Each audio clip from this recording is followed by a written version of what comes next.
কর্মকর্তা আলেমের মর্যাদা কি বুঝবা, আর মাদ্রাসা ছাত্রের মর্যাদা কি বুঝবা? একজন হক্কানি আলেমের একটা জুতা এক পাল্লায় দিলে তোমার মতো 10,000 ফার্স্ট ক্লাস গেজেটেড অফিসারের ওজন হবে না। অথচ সমগ্র দুনিয়ার বিজ্ঞানীরা একমত হয়ে বলেছে, একমত বিজ্ঞানীরা, the theory of evolution is not a scientific fact, but it is nothing but hypothesis of Charles Darwin. আমরা কোথা থেকে, জঙ্গল থেকে না জান্নাত থেকে? তাহলে যুবকরা বিবেকের কাছে প্রশ্ন করো, বিশ্ব মানবতার মর্যাদা বিজ্ঞান দেয় নাই, দিয়েছে আল্লাহর রাসূল এবং কোরআন। আমি আগেই বলছি, ডেট ফেল গাঁজা না খাইলে এইরকম মানুষ মাতাল হইতে পারে না, কথা বলতে পারে না। আল্লাহ কি আমাদের ভিক্ষা করতে বানাইছে না ভিক্ষা দিতে বানাইছে? জোরে বলতে হবে। উম্মতে মুহাম্মদী হাত পাতার জন্য আসে নাই, আত্মমানবতার সেবায়, মানবতার কল্যাণে, মানবতাকে রক্ষায় সে জান দিবে, মাল দিবে, অর্থ দিবে, মেধা দিবে, শিক্ষা, প্রজ্ঞা সব কিছুকে খরচ করবে, ঠিক কিনা বলে? দিন প্রচারের কাজে নিজেকে দিয়েছ বিলিয়ে। আল্লাহ সুবহানাহু ওয়া তাআলার জন্য যিনি আজকের এই মুতাবাররাক মাহফিলে আমাদেরকে আশার বসার তৌফিক দয়া করে ভিক্ষা দান করেছেন, সেজন্য আসুন আমরা সকলে একবার অবনত চিত্তে হৃদয়ের আবেগ অনুভূতি উজাড় করে সমবেত কণ্ঠে বলি আলহামদুলিল্লাহ।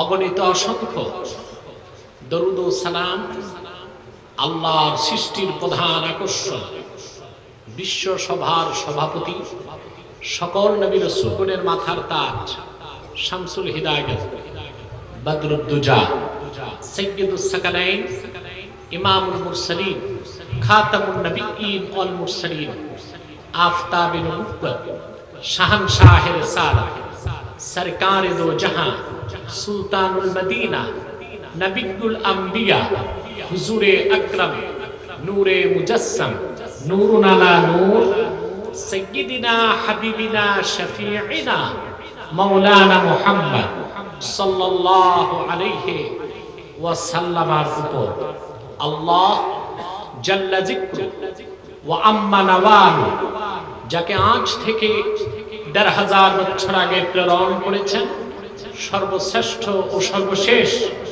নবী ও রাসূল হিসেবে, যার পরে আজ পর্যন্ত পৃথিবীতে অবশ্যই কোন প্রকার নবী কিংবা রাসূল অবশ্যই আসে নাই, অবশ্যই এখনো নাই, অবশ্যই কিয়ামত পর্যন্ত আসবে না। সম্মানিত সুধী, আপনারা দীর্ঘক্ষণ যাবৎ বক্তব্য শুনে আসছেন, আলহামদুলিল্লাহ বলুন, আলহামদুলিল্লাহ। এতগুলো মানুষ, একটু বড় আওয়াজে বলি আলহামদুলিল্লাহ। আপনারা জানেন, সোশ্যাল মিডিয়াতে দেখেছেন, কয়েকদিন আগে আমি বিদেশ থেকে চেক আপ করে এসেছি, খুবই অসুস্থতা নিয়ে আপনাদের এখানে উপস্থিত হয়েছি। আমার ওয়াদা ছিল বহু আগ থেকে আমি এখানে আসবো, সেজন্য আসতে একটু দেরি হয়েছে, আমি আপনাদের ক্ষমা সুন্দর দৃষ্টি কামনা করছি। দীর্ঘক্ষণ আমার স্নেহধন্য ছাত্র সিদ্দিকী কোথায়, আপনাদেরকে ওয়াজ শুনিয়েছে, আলহামদুলিল্লাহ। আর অনেক আলোচক তাদের বক্তব্য উপহার দিয়েছে, আলহামদুলিল্লাহ। আমি কোরআন কারীম থেকে একটি আয়াতের অংশ বিশেষ তেলাওয়াত করেছি, খুব সংক্ষেপে। সহিহ হাদিস এবং নির্ভরযোগ্য মুফাসসিরদের বক্তব্যকে কেন্দ্র করে কিছু কথা আপনাদের সামনে তুলে ধরব, যদি আল্লাহ পাক আমাকে আপনাদেরকে তৌফিক ভিক্ষা দান করেন, বলুন আল্লাহুম্মা আমিন। ভূমিকাতে আমি দুটো কথা বলব। তার প্রথম কথা হলো যে আমরা এমন একটি সময়, এইরকম একটি মহাসমাবেশে বসেছি যখন করোনা মহামারীতে সারা দুনিয়া, বিশেষ করে পশ্চিমা বিশ্ব বিধ্বস্ত হয়ে গেছে। ঠিক সে সময় আমরা আল্লাহর কোরআনকে কেন্দ্র করে একটি মহাসম্মেলন করতে যাচ্ছি, আলহামদুলিল্লাহ। আপনারা যদি স্থূল দৃষ্টি নয়, সূক্ষ্ম দৃষ্টিতে তাকান, বুঝতে পারবেন সোনার বাংলাদেশে আল্লাহর রহমত কত বেশি। সুবহানাল্লাহ বলবেন। কেন রহমত? দেখুন, বাংলাদেশে করোনা প্রবেশ করেছে মার্চের 8 তারিখ, ঠিক কিনা? 14 তারিখ গভর্নমেন্ট সারা দেশে লকডাউন দিয়েছে। তখন ওয়ার্ল্ড হেলথ অর্গানাইজেশন, বিশ্ব স্বাস্থ্য সংস্থা থেকে বলা হয়েছিল বাংলাদেশ একটি গরিব দেশ, তাদের ভাষায় poorest country in the world, পৃথিবীর সবচেয়ে গরিব দেশগুলোর একটা। এই দেশে যেহেতু করোনা ধরেছে, তাহলে জুন জুলাইয়ের মধ্যে বাংলাদেশে 5 থেকে 7 লক্ষ মানুষ মারা যাবে। কিন্তু আপনারা দেখেছেন আল্লাহ পাক রহমত করেছেন এই জাতির উপর, এই দেশের উপর এখন পর্যন্ত 10,000 মানুষের মৃত্যুও গণতে হয় না। আমরা কি একটু চিন্তা করেছি এই অনাকাঙ্ক্ষিত রহমত কেন পেয়েছি? আমাদের বুদ্ধিজীবী যারা, আমাদের প্রশাসক যারা, আমাদের শাসক যারা, আমাদের নীতি নির্ধারক যারা, তাদের এটা অনুধাবন করা উচিত। কোন সুপার ফোর্স দিয়ে আমরা মোকাবেলা করলাম? আসলে তো আমাদের নুন আনতে পান্তা ফুরায়। ভ্যাকসিন বাংলাদেশের মানুষ পাবে 2024 সালের পরে। কত সালে? এটা আমার কথা না, বিশ্ব স্বাস্থ্য সংস্থায় বলেছে। আমি একটা ইন্টারন্যাশনাল ম্যাগাজিনের বরাতেই বলতেছি, তারা যে কথাটা লিখেছে আমার মনে পড়তেছে যে Covid vaccine will not be available to everyone before end of 2022. 2024 সালের আগে এটা যে কোনো মানুষের হাতে সহজে পৌঁছবে না। এটা সুলভে সহজে মানুষ পাবে না। কিন্তু আমরা ভালো আছি পশ্চিমা বিশ্ব থেকে, ঠিক কিনা বলে? করোনার আঘাতে বিপর্যস্ত হয়ে গেছে পৃথিবীর সুপার পাওয়ার আমেরিকা। পরাশক্তি ধরাশক্তিতে পরিণত হয়েছে। এখন পরাশক্তি না ধরাশক্তি? ধরাশক্তি। করোনাকে আমি বলেছি, আপনারা করোনার সময় শুনেছেন আমার বক্তব্য মিডিয়াতে, আমি বলেছি এটা কি, করোনা কি? মাস ডিস্ট্রাকটিভ ইনভিজিবল বম্ব, অদৃশ্য প্রচন্ড ক্ষমতাশালী ধ্বংসাত্মক একটি অদৃশ্য বোমার নাম করোনা। এটা আল্লাহ রাব্বুল আলামিন নিক্ষেপ করেছেন পৃথিবীর জালেম তাগুতদেরকে শায়েস্তা করে দেওয়ার জন্য। শায়েস্তা হইছে? কথা বলে না। পরাশক্তি এখন ধরাশক্তি, ঠিক কিনা? আপনারা দেখেছেন টক অফ দ্য ওয়ার্ল্ড একটা নিউজ ছিল করোনার সময়। সুইজারল্যান্ডের জেনেভাতে, জেনেভা একটা ঐতিহ্যবাহী শহর ইউরোপে, সেখানে খাদ্যের জন্য রিলিফের মাল নিতে জেনেভায় 2 মাইল লম্বা কাতার ধরেছে মানুষ। বুঝেন নাই? আমার দেশে 2 মাইল লম্বা ভিক্ষুকের কাতার হয় না। এই রহমত আমরা কেন পেলাম?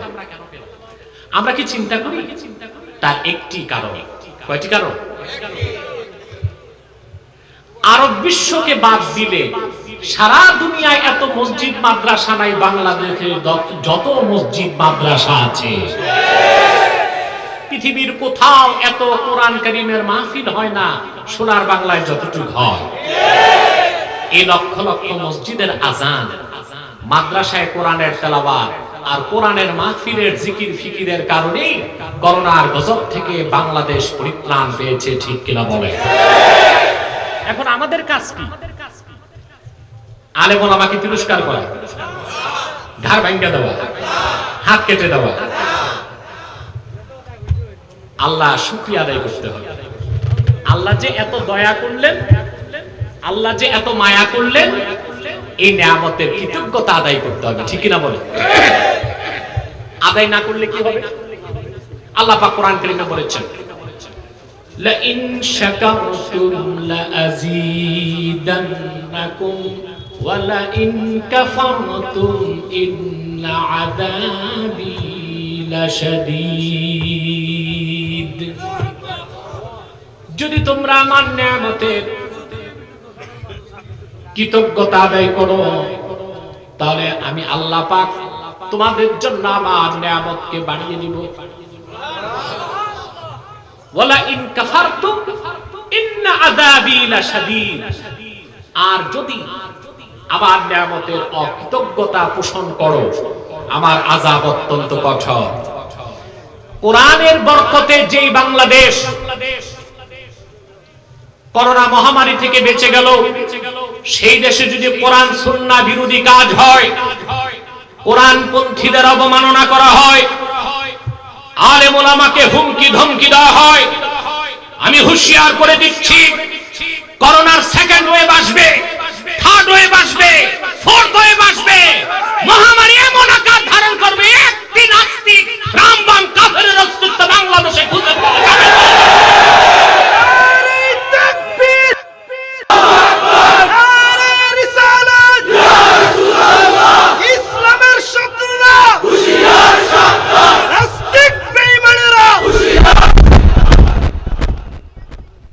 আমার প্রিয় ভাই ও বন্ধুগণ, তাহলে আমরা বেঁচে গেছি কার রহমতে? একটু জোরে বলেন। এই রহমত বাড়াতে হবে না কমাতে হবে? জোরে বলেন। বাড়াতে হবে না কমাতে হবে? তাহলে আমি প্রশাসনকে অনুরোধ করব, সরকারকে সবিনয় অনুরোধ করব, বাংলাদেশে যত মাহফিল আছে অনুমতি দিয়ে দিন, আর সিনেমা হলগুলো বন্ধ করেন। রহমত বাড়বে। কি হবে? রহমত বাড়বে, গজব দূরে যাবে। আর যদি মাহফিল বন্ধ করা হয়, রহমতের দরজা বন্ধ হয়ে যাবে। তাহলে আমাদের যে দুর্দশা হবে, ইতিহাসে আমরা একটা কিংবদন্তি হয়ে থাকবো, কলঙ্কিত জাতি হিসেবে। ঠিক কিনা বলেন? আমার ভূমিকা দ্বিতীয় অংশে বলবো, আপনারা এখানে এসেছেন জাগতিক সামাজিক রাজনৈতিক পার্থিব কোনো স্বার্থ আমাদের নেই। হাজার হাজার মানুষ জায়গা পাচ্ছে না, দাঁড়িয়ে আছে গভীর রাতে, একে তো করোনা, আবার প্রচন্ড শীত। ঠিক কিনা? আমরা এসেছি কেবলমাত্র আল্লাহ তার হাবিবের রেজামন্দি হাসিল করার জন্য। ঠিক কিনা? মাইক পেন আছে আশেপাশে? মাউন্টটা উপরে করতে হবে। আমি তো বেশি লম্বা না, মোটামুটি তো, তা আমাকে তো একটু উপরে দিতে হবে। কোথায় মাইক পেন?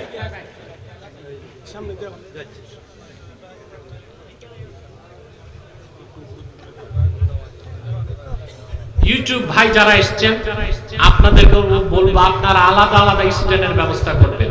মাইক পেনের ঘাড়ে এত চাপ দিবেন না, তাহলে ওরও ঘাড় ভাঙবে, আর ওর ঘাড় ভেঙে গেলে তো আমি কথা বলবো কেমন?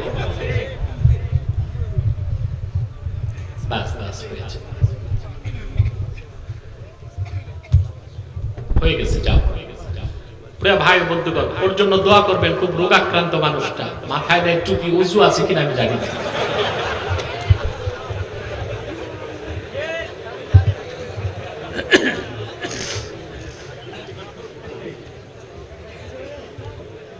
ভূমিকাতে যে দ্বিতীয় কথা বলবো তা হলো, আমরা এসেছি আল্লাহ তার হাবিবের রেজামন্দি হাসিল করার জন্য। ঠিক কিনা বলে? অন্য উদ্দেশ্য আছে?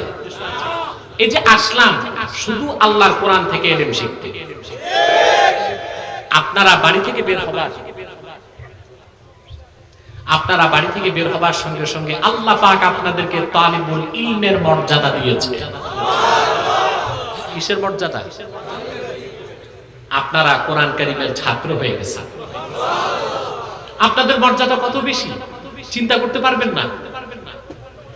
আজকে কিছু উচ্চ পদস্থ কর্মকর্তা বলে, যারা মাদ্রাসায় পড়ে, আলেম ওলামা, তারা নাকি হাত পেতে খায়। না, হাত পেতে খায় না। তুমি আলেম ওলামার মর্যাদা বুঝো নাই। হাত পেতে খায় না, ভক্তি শ্রদ্ধার সাথে দেশের মুসলমান তাদেরকে সম্মান করে। তবে তোমার মতো কলম সন্ত্রাসী হয়ে ফাইল ঠেকায়া খায় না, ওই কাজ করে না। ঠিক কিনা বলে? ওটা বড় ভিক্ষা। ওটা কি? ওটা কলম সন্ত্রাসী। ওটা কি? কলম সন্ত্রাসী। আলেম ওলামার মর্যাদা তুমি কি বুঝবা? কোরআনের সাথে যার সম্পর্ক হয় তার মর্যাদা কত বেড়ে যায়। আল্লাহর হাবিব ইরশাদ করেছেন, আমার উম্মতের ঈমানদার ইলমে দ্বীন শিখার জন্য ঘর থেকে যখন বের হয়ে যায়, ওয়া ইন্নাল মালাইকাতা লাতাদউ আজনিহাতাহা রিদান লিতালিবিল ইলম। মুমিন যতক্ষণ কোরআন হাদিসের ইলম শিখার জন্য ঘর থেকে বের হয়ে হাঁটে, আল্লাহর নূরের ফেরেশতারা তাদের পদতলে নূরের পাখা বিছায় দিতে থাকে। সুবহানাল্লাহ। এই মর্যাদা কার? তালিবুল ইলমের। এই যদি হয় ছাত্রের মর্যাদা, তো উস্তাদের মর্যাদা কি? সুবহানাল্লাহ বলবেন।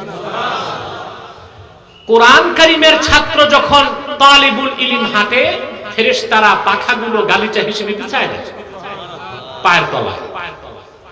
তুমি কর্মকর্তা আলেমের মর্যাদা কি বুঝবা, মাদ্রাসা ছাত্রের মর্যাদা কি বুঝবা? একজন হক্কানি আলেমের একটা জুতা এক পাল্লায় দিলে তোমার মতো 10,000 ফার্স্ট ক্লাস গেজেটেড অফিসারের ওজন হবে না। মুখ সামলে কথা বলো। আলেম ওলামা পীর মাশায়েখ নিয়ে মসজিদ মাদ্রাসা ইসলামের ইতিহাস ঐতিহ্য সংস্কৃতি তাহজিবকে নিয়ে আর কোরআন সুন্নাহ পন্থীদেরকে নিয়ে বেশি মাতামাতি করলে সেই পরিণতি হবে মিশরে হোসনি মুবারকের যা হয়েছে, রেজা শাহ পাহলভীর যা হয়েছে, পূর্বের ইতিহাস ফেরাউন নমরুদের যা হয়েছে, তোমাদের সেই পরিণতি ভোগ করতে হবে। ঠিক কিনা বলেন? এই বাংলার জমিনে যতদিন মসজিদ মাদ্রাসা আলেম ওলামা ওয়াজ মাহফিল থাকবে, বাংলাদেশ বিশ্ব মানচিত্রে তার মর্যাদা অক্ষুণ্ণ রাখতে পারবে। ঠিক কিনা বলেন? আপনারা এসেছেন, ছাত্র হয়ে গেছেন, ঠিক কিনা? কোরআন কারীমের ছাত্র বসে আছেন, আপনাদের জন্য দোয়া চলতেছে। দোয়া করে কি? প্রশ্ন আসে না? শুধু ফেরেশতা না, সুবহানাল্লাহ। আল্লাহর হাবিব ইরশাদ করেছেন, আমার উম্মতের মুমিন যখন ইলম শিখার জন্য ঘরের বাইরে থাকে, ওয়ায়াস্তাগফিরু লাহু মান ফিস সামাওয়াতি ওয়াল আরদ হাত্তাল হিতানি ফিল মা। আকাশে জমিনে আল্লাহর যত সৃষ্টি আছে, নদী আর সমুদ্রের অগণিত মাছ, তারা সবাই তার জন্য আল্লাহর কাছে গুনাহ মাফের দোয়া করতে থাকে। আমাদের জন্য দোয়া চলতেছে আকাশে জমিনে নদী আর সমুদ্রে। সুবহানাল্লাহ বলবেন না? কি দোয়া চলছে? মাখলুকাত ফেরেশতা সব আল্লাহর কাছে বলতেছে, মাবুদ, যে লোকগুলো আরামের ঘুমকে হারাম করে বসে আছে শুধু কোরআন কারীমের ভালোবাসায়, তাদের গুনাহগুলো মাফ করে দাও। তাহলে আমরা আজকে গুনাহ মাফ করে বাড়ি যাব। সুবহানাল্লাহ বলবেন। গুনাহ মাফ হবে কিনা? আশা আছে? বেশি না কম? আমরা বুক ভরা আশা নিয়ে বসেছি। আশা করি মুনাজাত করে গুনাহ মাফ করে নিষ্পাপ বেহেশতি আল্লাহ ওয়ালা হয়ে বাড়ি যাব। রাজি আছেন? আমরা তো খুশি, খুশি না? বেজার কে? জোরে বলতে হবে। শয়তান বেজার, শয়তানের চেলাচামুন্ডারও বেজার, শয়তানের সব চেষ্টা পণ্ড। একটা বাকি আছে, মুনাজাতের আগে উঠানো যায় কিনা। শয়তান ওয়াসওয়াসা দিবে, প্রথমেই দিবে আপনাকে। কি ওয়াসওয়াসা দিবে? যে হুজুর তো দেরিতে আসছে, 12টা বেজে যাবে, অতএব বাড়ি যাও। আর দ্বিতীয় চাবিটা দে সিএনজি ড্রাইভারকে। কাদেরকে?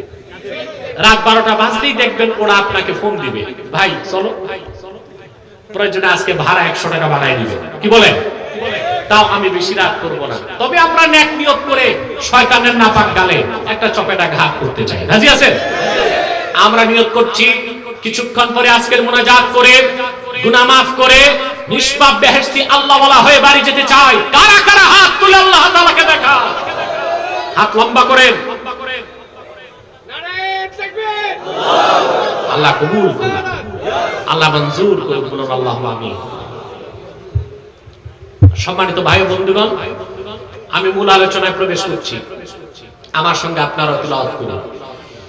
আউযু বিল্লাহি মিনাশ শাইতানির রাজীম। বিসমিল্লাহির রাহমানির রাহিম। ওয়া ক্বাদা ربك ألا تعبدوا إلا إياه وبالوالدين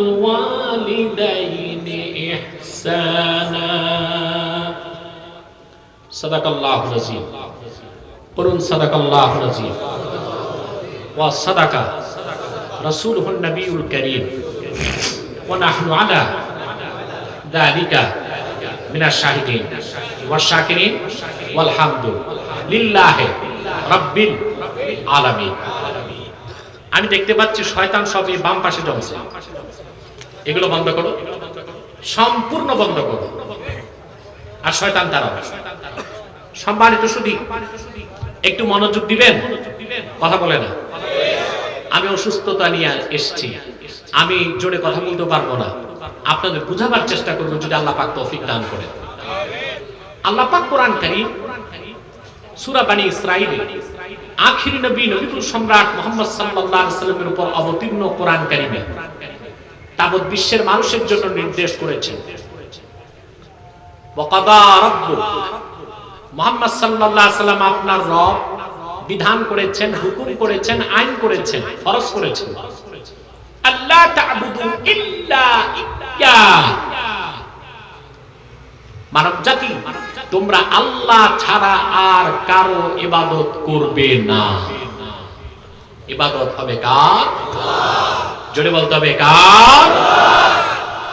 ওয়া বিল ওয়ালিদাইনি ইহসানা, আর তিনি দ্বিতীয় নির্দেশ করেছেন তোমাদেরকে তোমরা পিতামাতার সাথে উত্তম আচরণ পোষণ করবে, সদ্ব্যবহার করবে, সদা আচরণ করবে। কয়টা হুকুম? একটু জোরে মাতো ভাই, আর একটু জোরে মাতো। আমরা এই দুইটা হুকুম শিখে আজকে বাড়ি যাব, পারবো তো ইনশাআল্লাহ? যদি দুইটা হুকুম বুঝি আর মানতে পারি, আমাদের জীবনটা আলোকিত জীবন হয়ে যাবে, উজ্জ্বল জীবন হয়ে যাবে, একটি সফল ও কামিয়াব জিন্দেগি হয়ে যাবে। বলেন সুবহান। প্রথম হলো ইবাদত। প্রথম কি? ইবাদত। প্রতিটি মানুষ তিনটি প্রশ্ন করবে নিজকে। কয়টি? জোরে বলেন। সমস্ত ফিলোসফি বা দর্শন তিনটা কথায়। কটা কথায়? এখন তো দার্শনিকের অভাব নেই, আছে? কথা বলেন। দার্শনিক বহুত বেশি এখন। আর আমার দেশে যত দুনিয়ার বুদ্ধিজীবী সব জমছে বাংলাদেশে। অবশ্য আচ্ছা, আপনারা যদি বলেন তা আমি কি বলবো? আপনারা শুধু শোনেন। আর প্রচুর পরিমাণ ইউটিউব আছে, পরে প্রচার করবেন মন চাইলে, তবে পুরাটা প্রচার করবেন কেটে ছেটে মন মতো নয়।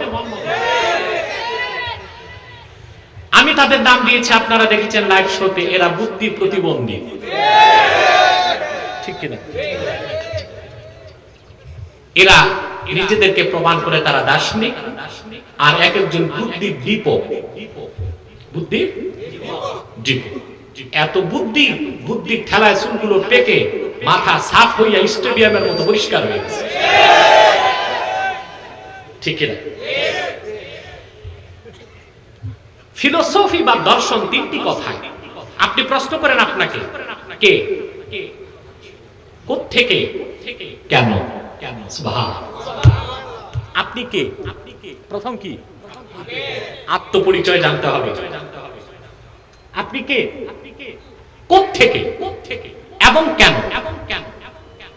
এই তিনটি প্রশ্নের উত্তর আমাদেরকে পার্থক্য করে দিবে যে যারা বিশ্বাসী, যারা মুমিন তাদের মধ্যে, আর যারা ইহজাগতিক, পরকাল বিশ্বাস করে না, নাস্তিক।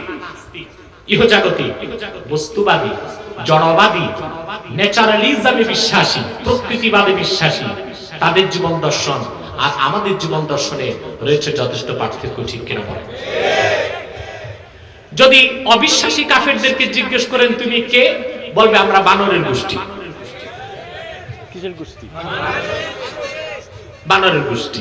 বানর থেকে মানুষ, যেটা ডারউইন বলেছে তার দা থিওরি অফ এভোলিউশনে, বিবর্তনবাদে, যে মানুষের অরিজিন বা আদি উৎস হলো বানর। নাউজুবিল্লাহ বলবেন না? এটা তাদের বিশ্বাস, এটা তাদের বিশ্বাস। অথচ সমগ্র দুনিয়ার বিজ্ঞানীরা একমত হয়ে বলেছে, একমত বিজ্ঞানীরা, the theory of evolution is not a scientific fact, but it is nothing but hypothesis of Charles Darwin. বানর থেকে মানুষ বিবর্তনবাদ এটা কোনো বৈজ্ঞানিক প্রমাণিত বিষয় না, বরং চার্লস ডারউইনের একটা মতবাদ, একটা ধারণা। তাও সে যে লেখছে, আমি মনে করি মেয়াদ উত্তীর্ণ ডেট ফেল গাঞ্জা কয়েক পোটলা খাইয়া এই তত্ত্ব লিখছে। ঠিক কিনা? তাহলে যে অবিশ্বাসী তাকে যদি প্রশ্ন করা হয়, সে নিজকে প্রশ্ন করে কে বলবে বানর থেকে। নজবিল্লাহ বলবে। আর যদি মুমিনকে প্রশ্ন করা হয় তুমি কে, আল্লাহ পাক জবাব দিয়েছেন কোরআন কারীমে, সুবহানাল্লাহ বলে। ওয়ালাকাদ কাররামনা বনি আদম ওয়া হামালনাহুম ফিল বাররি ওয়াল বাহরি ওয়া রাযাকনাহুম মিনাত তাইয়্যিবাতি ওয়া ফাদ্দালনাহুম আলা কাসীরিম মিম্মান খালাকনা তাফদীলা। আল্লাহ কোরআন কারীমে জবাব দিয়েছেন তুমি কে, বানর থেকে। ওয়ালাকাদ কাররামনা বনি আদম, আমি আদম সন্তানদেরকে সম্মানিত করেছি, রেসপেক্টেড করেছি, মুআজ্জাজ করেছি। ওয়া হামালনাহুম ফিল বাররি ওয়াল বাহরি, জল এবং স্থলে তাদের কর্তৃত্ব দিয়েছি।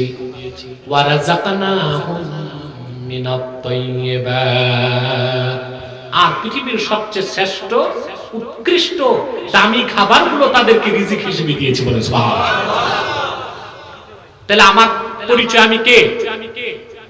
মানুষ। সুবহানাল্লাহ বলে। মানুষ থেকে মানুষ, মানুষ থেকে, জোরে বলেন মানুষ থেকে মানুষ। যদি অবিশ্বাসী নাস্তিককে প্রশ্ন করে তুমি কোথা থেকে, বলবে জঙ্গল থেকে, কারণ বানর তো জঙ্গল থেকে। আর আমাকে আপনাকে প্রশ্ন করলে আমরা বলবো আমরা জান্নাত থেকে। সুবহানাল্লাহ বলবেন। আমরা কোথা থেকে? আমি খুব বিব্রত বোধ করছি, কারণ আমার চেহারাটা ঢেকে দিয়েছে মাইক। আপনারা আমি ডানে বামে কতবার দেখবো তত এমনি ঘাড় ভেঙে যাবে। তা আপনারা একটু মনোযোগ দিলে আমি শান্তি পাবো। আর ডানে বামে যদি বসতে পারেন তো বসার চেষ্টা করেন, আর যদি দাঁড়িয়ে থেকে ভালো লাগে তো তাই করেন। প্রিয় ভাই, অবিশ্বাসী যারা নাস্তিক, রামবাম, বুদ্ধিজীবী, জড়বাদী, বস্তুবাদী, তাদের জীবন দর্শন হলো তারা কোথা থেকে? জঙ্গল থেকে। আর আমরা কোথা থেকে? সুবহানাল্লাহ বলবেন না? কোথায় জঙ্গল, কোথায় জান্নাত? আমাদের শুরু কর। তোমরা মাতো না, আজকে মাতো না, রাগ করে আসো নাকি? জোরে মাতো। আমরা কোথা থেকে? জঙ্গল থেকে না জান্নাত থেকে? তাহলে যুবকরা বিবেকের কাছে প্রশ্ন করো, বিশ্ব মানবতার মর্যাদা বিজ্ঞান দেয় নাই, দিয়েছে আল্লাহর রাসূল এবং কোরআন। বিজ্ঞান মানবতাকে ভুলণ্ঠিত করেছে, অপমানিত করেছে, মানুষকে দিয়েছে জঙ্গলে, আর কোরআন মানুষের স্থান দিয়েছে মানুষ জান্নাত থেকে। সুবহানাল্লাহ। কোথা থেকে? জান্নাত থেকে। আল্লাহ পাক বলেন وَقُلْنَا يَا آدَمُ اسْكُنْ أَنْتَ وَزَوْجُكَ الْجَنَّةَ وَكُلَا مِنْهَا رَغَدًا। আমি আদম জান্নাতে আদমকে ডেকে বললাম, আদম তুমি এবং তোমার স্ত্রী পরম আনন্দে জান্নাতে বসবাস করো, যা খুশি তা মন ভরে খাও। তাহলে মানুষের উৎস কোথায়? জোরে বলেন কোথায়? জান্নাত। দুইটা প্রশ্নের উত্তর পেলাম। এক, কে? আমরা কে? মানুষ। আদম থেকে, বানর থেকে না। কোথা থেকে? প্রশ্ন কয়টা? তিন গোয়া কইছো তুমি? কি কইছো? তিনটা। আমি সব ভাষা তোমাদের বুঝি না, কিছু শিখছি। বগ্গা, মাতো, আইরা, আর কি আছে? আইরা, আইরা, ঠিক আছে। এগুলো শিখতেছি আস্তে আস্তে। কয়টা? তিনটি প্রশ্ন। কে, কোথা থেকে, তৃতীয়টা কি? কেন? আমরা কে? মানুষ, সর্বশ্রেষ্ঠ সৃষ্টি। সুবহানাল্লাহ। কোথা থেকে? আর ওরা কি বলে? জঙ্গল থেকে আর বানর থেকে। ওরা আরেকটা গাঁজাখুরি গল্প বানাইছে, বলবো? জড়বাদীরা, বস্তুবাদীরা, ইহজাগতিক যারা, ওরা কি বানিয়েছে? যে আজ থেকে 400 কোটি বছর আগে পৃথিবীতে ছিল পানি। কি ছিল? ভালো কথা, পানি হয়েছে তো 400 কোটি বছর আগে, মানে 4 বিলিয়ন বছর আগে। পানি যে ছিল দেখছে, প্রশ্ন আসছে কিনা? ভালো কথা। তারপর কি হলো? বলে সেখানে কোটি কোটি বছর পর জন্ম নিল এককোষী জীব অ্যামিবা। কি? এটা একটা এককোষী জীব। তারপর সেটা ফিউশন, কোষ বাড়তে বাড়তে ছোটখাটো একটা ব্যাঙের আকার ধারণ করে। তারপর কিছুদিন পর ব্যাঙটা হলো একটা বানর। ধীরে ধীরে এভোলিউশন, বিবর্তনবাদ। এখন থেকে 27 কোটি বছর আগে বানরের লেজ গেল পড়ে, বানর দাঁড়ায় 2 পায়ে হাঁটতে লাগলো, হয়ে গেল মানুষ।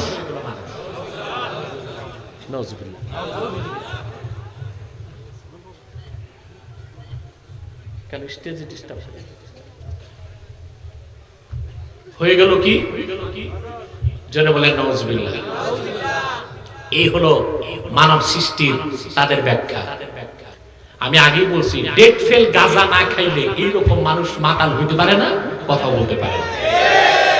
ঠিক কিনা? এবার প্রশ্ন, কেন কেন আমরা কেন পৃথিবীতে? প্রশ্ন আসছে কেন আমরা পৃথিবীতে? যদি আপনি ইহজাগতিক যারা দুনিয়াদার, নাস্তিক যারা, তাদেরকে প্রশ্ন করেন কেন, বলবে পৃথিবীতে এমনি এমনি হয়েছে, ফুর্তি করব, মোজ করব, মাস্তি করব, একসময় মরে যাব, সবকিছু শেষ। নাউজুবিল্লাহ।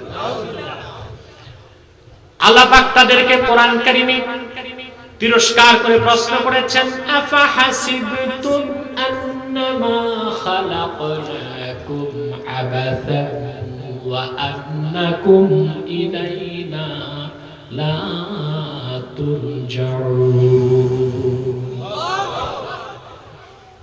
কোরআন কারীমে আল্লাহ তাআলা প্রশ্ন করেন, আফা হাসিবতুম, নাস্তিকরা তোমরা কি ধারণা করেছো, আন্নামা খালাকনাকুম আবাসা, আমি তোমাদের সৃষ্টি করেছি বেহুদা অনর্থক, ওয়া আন্নাকুম ইলাইনা লা তুরজাউন, আর কি ধারণা করছো মরে যাবা, সব শেষ, আমার কাছে ফিরতে হবে না। বিষয়টি কি এমন? কথা বলেন, এমন? আমাদের জীবন দর্শন থেকে আমরা প্রশ্ন পাই কেন কেন কেন? আল্লাহ কোরআন কারীমে জবাব দিয়েছেন, ওয়ামা খালাকতুল জিন্না ওয়াল ইনসা ইল্লা লিয়াবুদুন। কেন? জবাব আল্লাহ দিয়েছেন, শুধুমাত্র আমি জিন ও মানুষকে পরিকল্পিতভাবে সৃষ্টি করেছি আমার ইবাদতের জন্য, গোলামির জন্য, দাসত্বের জন্য। আওয়াজ করে বলেন সুবহানাল্লাহ। কয়টা উত্তর পেলেন? কে, কোত্থেকে, কেন? কথা বলেন কি জন্য? তাহলে আমাদের বিষয় আজকে বুঝতে পারছি আমরা। আমরা কেন? ইবাদতের জন্য। সুবহানাল্লাহ। সেজন্য অবিশ্বাসী যারা নাস্তিক তারা ইহজাগতিক, আর যারাই পরকালকে বিশ্বাস করে তারা পরজাগতিক। আমরা পৃথিবীতে এসেছি পরকালের জন্য। সুবহানাল্লাহ বলবেন না? কেনর জবাব, আমরা পৃথিবীতে এসেছি পরকালের জন্য, আখিরাতের জন্য। তার মানে এই নয় যে আখিরাত করার মানে হচ্ছে শুধু মসজিদ মাদ্রাসা নিয়ে থাকবেন, নামাজ রোজা নিয়ে থাকবেন, দুনিয়াদারির দিকে দৃষ্টি দিবেন না। এটাই কি উদ্দেশ্য নাকি? কথা বলে না। আপনার লাইভ শোতে দেখেছেন ওই বুদ্ধিজীবী আমাকে বলছে যে আমরা সুফিবাদী ইসলামে বিশ্বাস করি। নাউজুবিল্লাহ বলবেন। আমি তাকে ধমক দিয়েছি, আপনারা দেখেছেন। আল্লাহর হাবিবের দ্বীন ইসলামকে ভাগ করার অধিকার কে দিয়েছে তোমাদেরকে? ইসলাম তো একটাই, মুহাম্মদ সাল্লাল্লাহু আলাইহি ওয়াসাল্লামের দ্বীন ইসলাম, ঠিক কিনা বলেন? এটার নাম দিয়েছে মডারেট ইসলাম, রেডিক্যাল ইসলাম, আরেকটা নাম দিয়েছে সুফিবাদী ইসলাম। কি নাম দিয়েছে? সুফিবাদী ইসলাম। মানে সুফিবাদী মসজিদ মাদ্রাসা নিয়ে থাকো, তাসবিহ পড়ো, হাদিয়া খাও, তোফা খাও, দুধ কলা খাও, সমাজ, রাষ্ট্র, পরিবেশ, আইন, আদালত, বিচার ব্যবস্থা, দুনিয়াদারি, এগুলো তোমরা দেখবা না। তোমরা হাদিয়া খায় খুশি থাকো, এগুলো আমরা দেখব। ঠিক কি না? ওরা এটাই চায়। ওরা কি চায়? কথা বলে না। ওরা এটাই চায় না, মুহাম্মদ সাল্লাল্লাহু আলাইহি সাল্লামের উম্মতকে আল্লাহ পাক তৈরি করেছেন বিশ্ব মানবতার কল্যাণে। সারা দুনিয়ার নেতৃত্ব কর্তৃত্ব উম্মতে মুহাম্মদীকে আল্লাহ তাআলা দান করেছেন, ঠিক কিনা বলেন? এই দুনিয়ার জীবনের প্রতিটি স্তরের নেতৃত্ব দিবে তারা। রাজনৈতিক নেতৃত্ব দিবে উম্মতে মুহাম্মদী, সমাজের নেতৃত্ব দিবে উম্মতে মুহাম্মদী, সাংস্কৃতিক জীবনের নেতৃত্ব দিবে উম্মতে মুহাম্মদী, শিক্ষা জীবনের নেতৃত্ব দিবে উম্মতে মুহাম্মদী, ঠিক কিনা বলে? যদি তারা নেতৃত্ব থেকে সরে দাঁড়ায়, সে ফাঁকা স্থান পূরণ করবে নমরুদ ফেরাউনের উত্তরসূরিরা। তখন আল্লাহর জমিনে মানুষ বসবাস করতে পারবে না, ঠিক কিনা বলে? প্রিয় ভাই বন্ধুগণ, আমরা পরকালের জন্য, এর মানে এই না যে আমরা শুধু নামাজ রোজা করব আর সব ব্যবসা বাণিজ্য চাকরি বাদ দিব। তখন তো আমাদের ভিক্ষা করে খাইতে হবে। কথা বলেন, আমরা যদি শুধু নামাজ রোজা নিয়ে থাকি আর চাকরি বাকরি ব্যবসা দিয়ে ওদের কাছে, ওদের বুঝছেন ইহজাগতি, বস্তুবাদী, জড়বাদী, চরম দুনিয়াদার, তখন ভিক্ষা কার কাছে করতে হবে? আল্লাহ কি আমাদের ভিক্ষা করতে বানাইছে? কথা বলেন, আল্লাহ কি আমাদের ভিক্ষা করতে বানাইছে না ভিক্ষা দিতে বানাইছে? জোরে বলতে হবে। উম্মতে মুহাম্মদী হাত পাতার জন্য আসে নাই, আত্মমানবতার সেবায়, মানবতার কল্যাণে, মানবতাকে রক্ষায় সে জান দিবে, মাল দিবে, অর্থ দিবে, মেধা দিবে, শিক্ষা প্রজ্ঞা সব কিছুকে খরচ করবে, ঠিক কিনা বলে? উম্মতে মুহাম্মদীর জীবনটা কি রকম হবে? সুবহানাল্লাহ বলে। দুনিয়াও ঠিক রাখবে, আখিরাতও। আল্লাহ রাব্বুল আলামিন কোরআন কারীমে বলেন, রিজালুন লা তুলহিহিম তিজারাতুন ওয়ালা বাইউন আন যিকরিল্লাহি ওয়া ইকামিস সালাতি ওয়া ইতাইজ যাকাতি يخافون يوما تتقلب فيه القلوب والأبصار। আল্লাহ রাব্বুল আলামিন বলেন, আমার হাবিব মুহাম্মদ সাল্লাল্লাহু আলাইহি সাল্লামের উম্মতের মধ্যে এমন কিছু নেককার মানুষ আছে, এই দুনিয়ার চাকরি বাকরি, ব্যবসা বাণিজ্য, ক্রয় বিক্রয়, রাজনীতি, অর্থনীতি, সমাজনীতি তাদেরকে আল্লাহর জিকির থেকে দূরে সরায় না। সুবহানাল্লাহ বলবেন। নামাজ থেকে দূরে সরায় না, যাকাত থেকে দূরে সরায় না।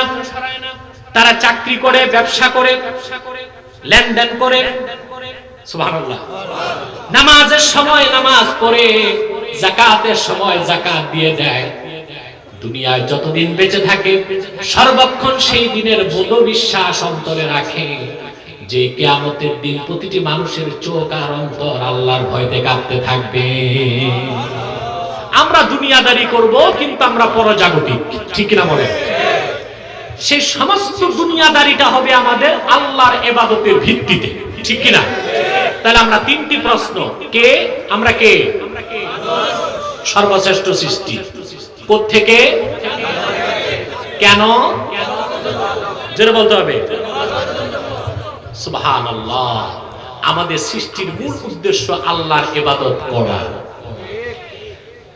আল্লাহর পক্ষ থেকে যত নবী এসেছেন সবার মূল পেগাম, মেসেজ, বার্তা, দাওয়াত ছিল মানব জাতিকে আল্লাহর ইবাদত করা, ঠিক কিনা?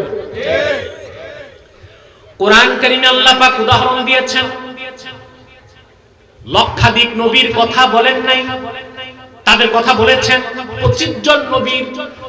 25 জন নবীর ইতিহাসকে আল্লাহ পাক কোরআনে তুলে ধরেছেন।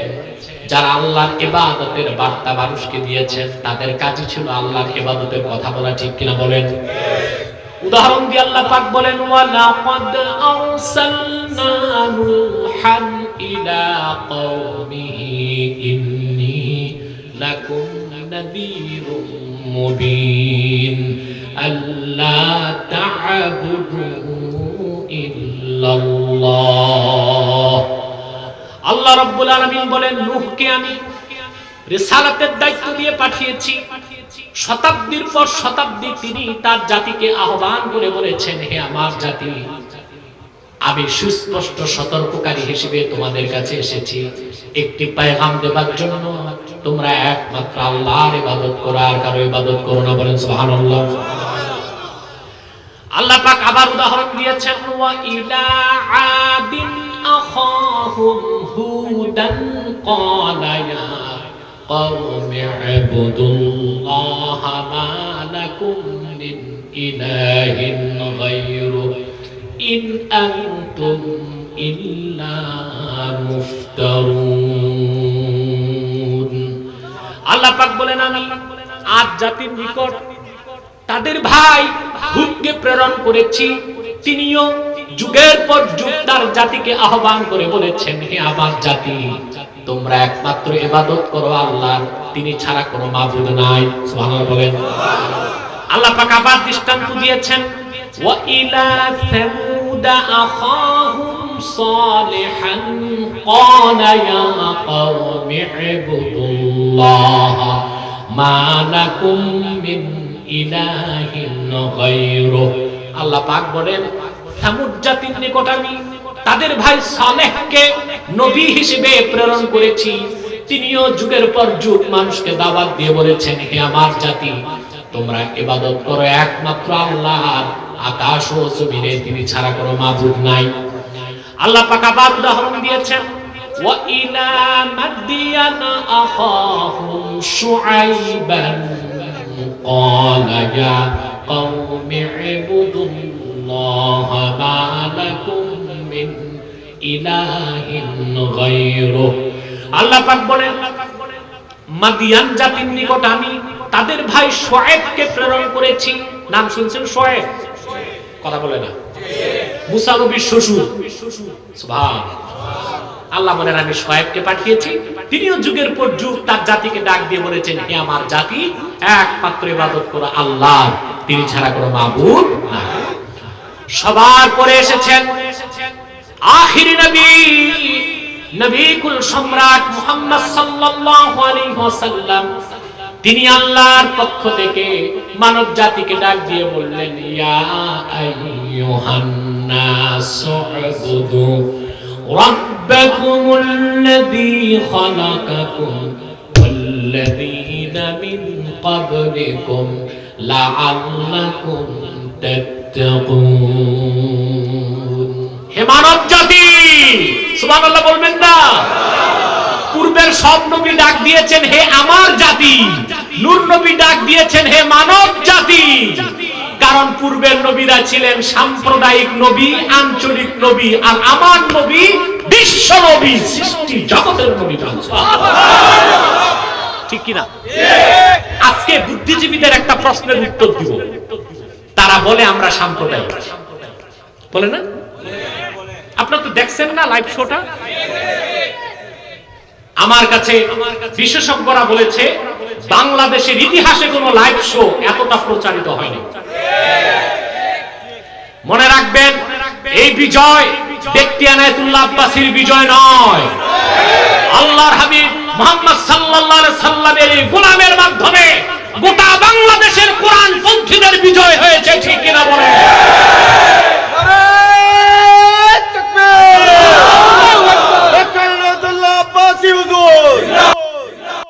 না, আমি খুশি হলাম না, আমার স্লোগান নয়, স্লোগান হবে আল্লাহ তার রাসূলের।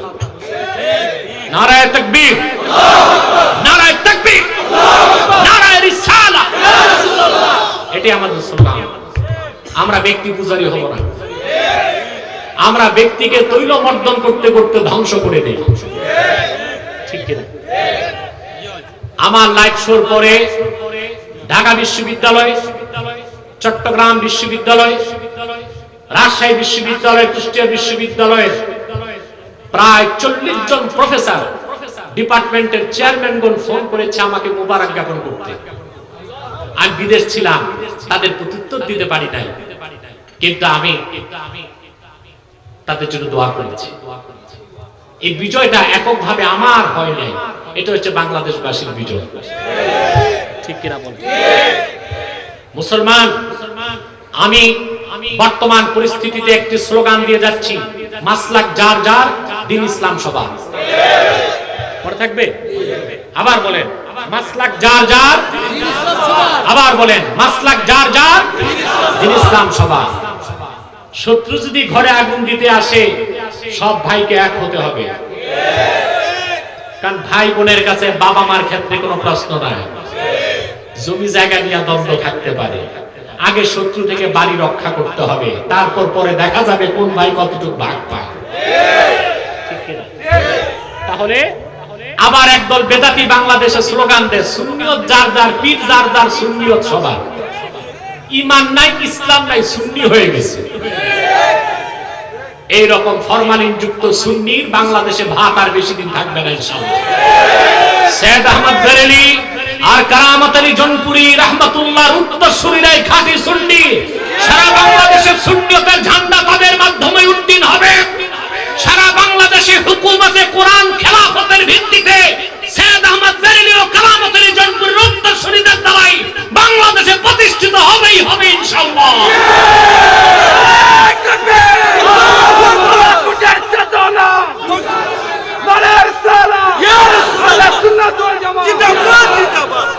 আমার ভাই বন্ধুগণ, স্লোগানটা এইভাবে দিবেন না, স্লোগান দিবেন সৈয়দ আহমদ বেরেলির চেতনা। মনে থাকবে, সৈয়দ আহমদ বেরেলি রাহমাতুল্লাহর পরিচয়টা অনেক বড়, ওনার নামের পরিচয়, চেতনার পরিচয় দিবেন। তাহলে আমি বলে থাকি আপনাদেরকে, মাসলাক যার যার, দ্বীন ইসলাম, ঠিক কিনা? আমি লাইভ শোতে এই দিকটাই লক্ষ্য করেছি, কারণ আমি আমার মুসলিম কোন ভাই যদি ভুল করে থাকে, ভুল ভ্রান্তি থাকে, তাকে আমি কোন নাস্তিকের কাছে অসহায়, আশ্রয়হীন এবং অপমানিত করতে পারি না। ঘরের সমস্যা ঘরে সমাধান হবে, ঠিক কিনা বলেন? রুটি বন্টনের দায়িত্ব বানরের হাতে দেওয়া যায় না, ঠিক কিনা? ওটা ভাগযোগ আমরা করব, কেউ বেশি পাবে কেউ কম পাবে, কিন্তু রুটি বন্টনের দায়িত্ব আমরা বাংলাদেশে বানরের হাতে দিয়ে রাখছি। চলবে না, চলবে না।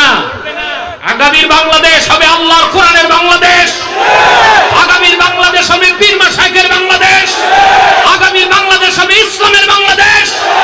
কারণ বাংলাদেশের স্বাধীনতার মূল চেতনা ইসলাম ও মুসলমান।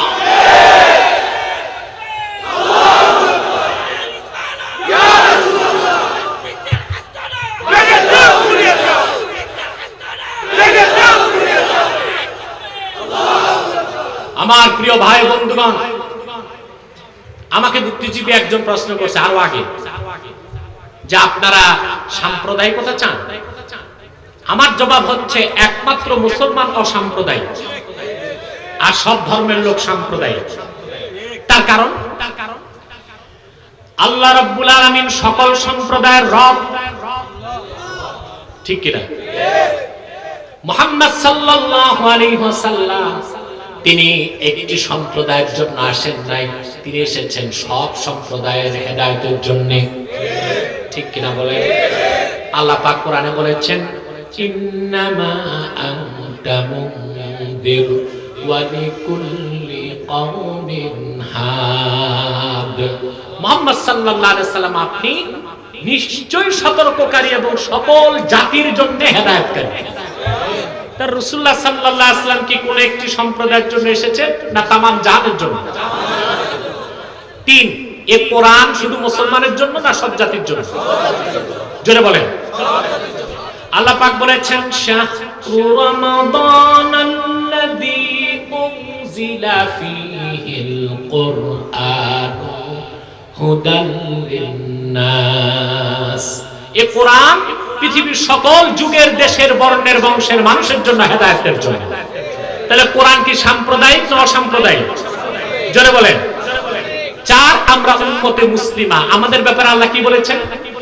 কুনতুম খায়রা উম্মাতিন উখরিজাত লিন-নাসি তা'মুরুনা বিল মা'রুফি ওয়া তানহাউনা আনিল মুনকার। তোমরাই সর্বোত্তম জাতি, উম্মতে মুহাম্মাদি, তোমাদেরকে বের করা হয়েছে সমগ্র মানব জাতির কল্যাণে। বলেন সুবহানাল্লাহ। তাহলে আমরা কি শুধু আমাদের জন্য না সব সম্প্রদায়ের জন্য? তাহলে আমরা মুসলমান কি সাম্প্রদায়িক না অসাম্প্রদায়িক? জোরে বলতে হবে। আমরা সব সম্প্রদায়ের জন্য, যে সম্প্রদায় শুধু তার জন্য সেটা সাম্প্রদায়িক, ঠিক কিনা? আমাকে আরেক বুদ্ধিজীবী প্রশ্ন করছে, আমি আপনাদের উত্তরগুলো শিখাই দেই, কারণ আমাদের প্রোগ্রামগুলোতে শিক্ষিত লোকের সংখ্যা একটু বেশি থাকে। তো শিক্ষিত মানুষ হচ্ছে শুকনা কাঠের মতো, আগুন দিলেই ধরে যায়। আর যেটা ভিজা লাকড়ি, মান্দার গাছের কাঠ, এইটারে আগুন ধরানো খুব কঠিন কাজ, ঠিক কিনা? আমাকে আরেক বুদ্ধিজীবী প্রশ্ন করছে, ঠিক আছে আপনারা বাংলাদেশে কোরআনপন্থীরা যদি ইসলাম দিয়ে দেশ চালান, তো ভারতের হিন্দুরা যদি হিন্দু ধর্ম দিয়ে দেশ চালাতে চায়, বুঝলেন? এটার জবাব লাগবে। আলহামদুলিল্লাহ, আমার জবাবের কাছে তারা তুরুপের তাসের মতো উড়ে গেছে। আলহামদুলিল্লাহ, এটার জবাব লাগবে। প্রিয় ভাই বন্ধুগণ, জবাব দেখেন, ওরা স্বপ্ন কল্পনা করেন এই জবাবটা আমি দিব। তর্কের খাতিরে মেনে নিলাম, হিন্দুদেরকে দায়িত্ব দিলাম, তোমরা তোমাদের হিন্দু ধর্ম দিয়া দেশ চালাও। তো ধর্ম দিয়া দেশ চালাবার উদ্দেশ্য ধর্মগ্রন্থের মূল নীতি বাস্তবায়ন করতে হবে রাষ্ট্রীয়ভাবে, নাকি? প্রথম কথা, ইসলাম ছাড়া অন্য কোন ধর্মে রাজনৈতিক কোনো ব্যাখ্যাই নেই। একমাত্র রাজনৈতিক সমাধান দিয়েছে কোরআন, আর কোন ধর্মে রাজনৈতিক সমাধান নাই। সব ধর্ম হচ্ছে প্রথা, ইসলাম হচ্ছে জীবন বিধান। দুই, হিন্দুকে যদি বলি ঠিক আছে তোমার ধর্ম দিয়া দেশ চালাও, কি চালাও? তার মানে হলো তার ধর্মগ্রন্থের মূল সংবিধানকে রাষ্ট্রীয়ভাবে কায়েম করতে হবে। তাদের মূল যে ধর্মগ্রন্থ বেদ, বেদের একটা অংশ হচ্ছে ঋগ্বেদ। এটা বানারস উর্দু ছাপের মধ্যে লেখা আছে যে ভগবান কি কোই আক্স নেই, যিনি ঈশ্বর ওনার কোনো আক্স নাই, মূর্তি নাই, ভাস্কর্য নাই, প্রতিমা নাই। তাহলে হিন্দু ধর্ম দিয়ে দেশ চালাতে গেলে প্রথমেই তাদেরকে পূজা মণ্ডপ আর মূর্তিগুলো ভাঙতে হবে। এখন ধর্ম দিয়া দেশ চালাবে না ধর্মের জাত রক্ষা করবে? কথা বলে পারবে? কথা বলে পারবে? দুই, তাদের ধর্মীয় রীতি গোহত্যা মহাপাপ। গোহত্যা কি? কিন্তু আফসোস, কেমন একটা প্যারালাইজ ধর্ম। গোহত্যা মহাপাপ, কিন্তু গো বিক্রি আর মহাপাপ না, ওটা বড় সওয়াবের কাজ। ওরা গোশত খায় না, আমার মুসলমানকে কুরবানি করতে দেয় না, কিন্তু প্রতি বছর লক্ষ লক্ষ গরু গাবি বাংলাদেশে সাপ্লাই করে, যা আপনারা কুরবানি দিয়া গোশতগুলো খাইয়া চামড়াগুলি পাঠায় দেন। মায়ের চামড়া দিয়ে আবার জুতা বানায় হাঁটে। কথা বলেন না? মায়ের চামড়া, গোশত খায় না, জবাই করে না, কিন্তু কি সম্মান মায়ের, চামড়া দিয়া জুতা বানায় হাঁটে। আচ্ছা, এই কথাগুলো কি আমি সাম্প্রদায়িক উস্কানি দিচ্ছি না, না যুক্তির মানদণ্ডে উত্তীর্ণ? যুক্তির মানদণ্ডে উত্তীর্ণ। তাহলে তারা যদি হিন্দু ধর্ম দিয়া দেশ চালাতে দেই আমরা, তাহলে তাদের দুইটার একটা করতে হবে। হয় ধর্মীয় আইন পরিবর্তন করতে হবে যে না এখন থেকে গরু জবাই চলবে, নতুবা গরু জবাইও চলবে না, বিক্রিও চলবে না। তখন ভারতে এত বেশি গরুর সংখ্যা বাড়বে, পার্লামেন্টে, ব্যাংকে, আদালতে, পার্কে, সব জায়গায় গরু আর গরুই থাকবে, তো মানুষ থাকবে না। কথা বলেন, কথা বুঝতেছেন? আচ্ছা ভাই, কে কি ঘুমান একটু হাত উঠান। না, আমার 12 মিটারে আমি দেখতে পেয়েছি মাহফিল প্রাণবন্ত আছে, আলহামদুলিল্লাহ। আমি এত দূর আগাতে পারবো সুস্থ দেহ নিয়ে চিন্তাও করি না, এটা আপনাদের দোয়া, আলহামদুলিল্লাহ। আমার সাথে দোয়া করে যাবেন তো ইনশাআল্লাহ। প্রিয় ভাই বন্ধুগণ, আসুন এবার দায়িত্ব দিলাম, ঠিক আছে খ্রিস্টানরা যদি বলে ভাই আমাদেরকে একটু দায়িত্ব দেন, খ্রিস্টান ধর্ম দিয়ে দেশটা একটু চালাই, ঠিক আছে চালান। নিউ টেস্টামেন্ট বাইবেলে এসেছে জেসাস, যিশু খ্রিস্ট বিয়ে করেন নাই, তিনি ছিলেন চিরকুমার। কি ছিলেন? আমরাও বলি তিনি বিয়ে করেন নাই, তবে আমাদের মুসলমানের আকীদা আল্লাহ তাকে জীবিত আকাশে তুলে নিয়েছেন, কিয়ামতের আগে মুহাম্মদ সাল্লাল্লাহু আলাইহি ওয়াসাল্লামের উম্মত হিসেবে পাঠাবেন, ঠিক কিনা? তারপর তিনি পৃথিবীতে বিয়ে করবেন। কি করবেন?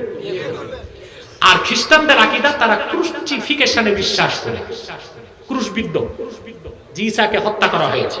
আসলে ঈসাকে মারতে পারে নাই কেউ, আল্লাহ আকাশে উঠাইছে, হত্যাকারীদের একজনকে ঈসার মতো একটু দেখা গেছে, ওইটারে মেরে ইহুদিরা কয় ঈসা শেষ। আল্লাহ কয় না, মারছো যে এটা ঈসা না, এটা মিসা। ঈসা কই? ঈসা কই? সুবহানাল্লাহ। কিন্তু আমাদের সাথে তারা একমত, আমরাও বলি তিনি বিয়ে করেন নাই, তারাও বলে। খ্রিস্টানদেরকে যদি খ্রিস্ট ধর্ম দিয়া রাষ্ট্র চালাবার দায়িত্ব দেওয়া হয়, নবীর আদর্শ বাস্তবায়ন না করলে কেমন করে দেশ চালাবে? সংসদে আইন পাস করতে হবে, আজ থেকে কোনো খ্রিস্টান বিয়ে করতে পারবে না। দেশ চলবে? দেশ চলবে কোত্থেকে? জাতি তো থাকবে না। রাষ্ট্র কাকে বলে? পলিটিক্যাল সায়েন্সে পড়েছেন আপনার, রাষ্ট্রবিজ্ঞানে। একটি নির্দিষ্ট ভূখণ্ড, একটি একই ভাষার একই সংস্কৃতির নির্দিষ্ট জাতি, এই দুইটা মিলে কি হয়? রাষ্ট্র। জনগণ আছে, ভূখণ্ড নাই, এটা রাষ্ট্র নাই। ভূখণ্ড আছে, জনগণ নাই, এটা রাষ্ট্র। তো খ্রিস্টানদেরকে যদি ধর্ম দিয়া দেশ চালাতে দেই, কিছুদিন পর দেখা যাবে রাষ্ট্র নাই। রইল ইহুদি। কি? তারা দুইজনকে নবী মানে। একজন হলো মুসা নবী, উনি ওনার ব্যাপারে এসেছে। উনি বিয়ের পর ওনার শ্বশুর হযরত শোয়েবের বাড়িতে 8 বছর ছিলেন। কত বছর? মোহর আদায় করেছেন। কি আদায়? এখন বলেন, হযরত মুসা নবী, শ্বশুরও নবী, বিষয়টা একটু ভিন্ন। আমরা আমাদের দেশে শ্বশুর বাড়ি যে থাকে, ওই বলদটার নাম কি দেয়? ঘর জামাই। কি বলে? ঘর জামাই। আপনাদের দেশে বলে ঘর জামাই নাই। যাক, আঙ্গুল দিয়া দেখাবার দরকার নাই কি ঘর জামাই। কারণ আমাদের দেশে গোয়ালঘরের বলদ আর ঘর জামাই খুব একটা পার্থক্য করে না। যুবকরা, আমার উপদেশ তোমাদের কাছে, ভিক্ষা করে ভাত খাইবা, শ্বশুর বাড়ি ঘর জামাই হইও না। কারণ শ্বশুর বাড়ি রসের হাড়ি 3 দিন পরে। বুঝলাম তোমাদের আরেকটা খারাপ অভ্যাস, ঘর জামাইয়ের জুতা দিয়া মারো না, এটা করা যাবে না। তারা আদর সাদর করে কাজ ধরাই দিতে হবে। ঠিক কিনা? এখন যদি ইহুদিরা ধর্ম দিয়া দেশ চালায়, নবীর আদর্শ কায়েম করতে হবে, তাহলে প্রত্যেক ইহুদিকে বিয়ের পর 8 বছর শ্বশুর বাড়ি ঘর জামাই থাকতে হবে। দ্বিতীয়, তারা নবী মানে হযরত দাউদকে, যাকে তারা ওল্ড টেস্টামেন্টে নাম দিয়েছে কিং ডেভিড। কোরআন বলেছে তিনি 100 বিয়ে করেছেন, কোরআনেরটাই মহাসত্য। কিন্তু তাদের ওল্ড টেস্টামেন্টে এসেছে তিনি 390টি বিয়ে করেছেন। তা নবীর আদর্শ বাস্তবায়ন করতে হলে রাষ্ট্রীয়ভাবে আইন করে প্রত্যেক ইহুদিকে 390টা করে বিয়ে করতে হবে। ধর্ম দিয়া দেশ চলবে না। রইল বৌদ্ধ ধর্ম, এটা কোনো ধর্মই না। কারণ বিশেষজ্ঞগণ বলেন গৌতম বুদ্ধ পরকালকে বিশ্বাস করতে হবে। তারপরও যদি দায়িত্ব দিই, ঠিক আছে গৌতম বুদ্ধ ধর্ম দিয়া দেশ চালাও। গৌতম বুদ্ধ বিয়ের পর ভাষণ রাতের দিনই পাগল ছাগল হয়ে বের হয়ে গেছে, জঙ্গলে সন্ন্যাসী হয়ে গেছে। তো তারা রাষ্ট্র চালাতে গেলে আইন করতে হবে, প্রত্যেক বৌদ্ধ বিয়ে করতে পারবে, কিন্তু বউ ধরার আগে পাগল ছাগল হইয়া জঙ্গলে যেতে হবে। তাহলে নাস্তিকরা, বুদ্ধিজীবীরা মনে রেখো, বুদ্ধি কার্ল মার্কসের বুদ্ধি নিলে কাজ হবে না, মাথায় বিলেতি গোবর নিলে কাজ হবে না। জ্ঞান নিতে হবে কোরআন থেকে। যেন বলেন কোত্থেকে? একমাত্র ইসলাম হলো অসাম্প্রদায়িক, মুসলিম হলো অসাম্প্রদায়িক। তাহলে একমাত্র ইসলাম অধিকার রাখে রাষ্ট্রীয়ভাবে নেতৃত্ব দেবা। ঠিক কিনা বলে? এরপরে কি জানেন? আমাদেরকে গালি দেয়, আমরা মৌলবাদী। আরেক বুদ্ধিজীবীকে ধরছিলাম গলা টিপ দিয়ে, দেখছেন না? আমি বলেছি অবশ্যই আমরা মৌলবাদী, তবে উগ্রবাদী না। মৌলবাদ আর উগ্রবাদ এক জিনিস নয়। মূলে বিশ্বাস না করলে, মৌলবাদী না হলে তো মুসলমানই হওয়া যাবে না। ঠিক কিনা বলে? তবে আমরা উগ্রবাদী নই, আমরা উগ্রবাদী নই। আমি এতক্ষণ আপনাদেরকে কি বুঝালাম?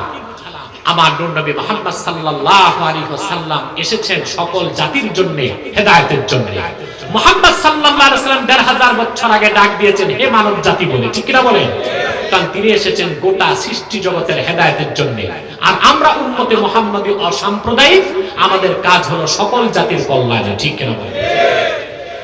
আল্লাহর হাবিব ডাক দিয়ে বললেন, উবুদু রাব্বাকুম, তোমরা তোমাদের রবের ইবাদত করো। কোন রবের? আল্লাযী খালাকাকুম, যিনি তোমাদের সৃষ্টি করেছেন, ওয়াল্লাযীনা মিন ক্বাবলিকুম, তোমাদের পূর্ববর্তীদের সৃষ্টি করেছেন। বলেন সুবহানাল্লাহ। আমরা আলোচনা বুঝতে পেরেছি না? বুঝছেন?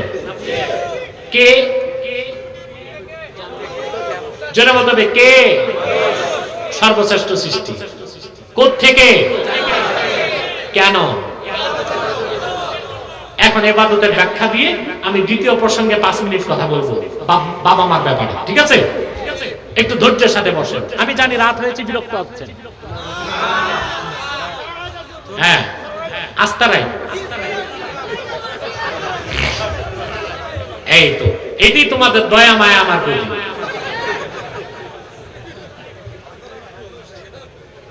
শোনেন, মায়া মহব্বত করবেন লাইন মোতাবেক।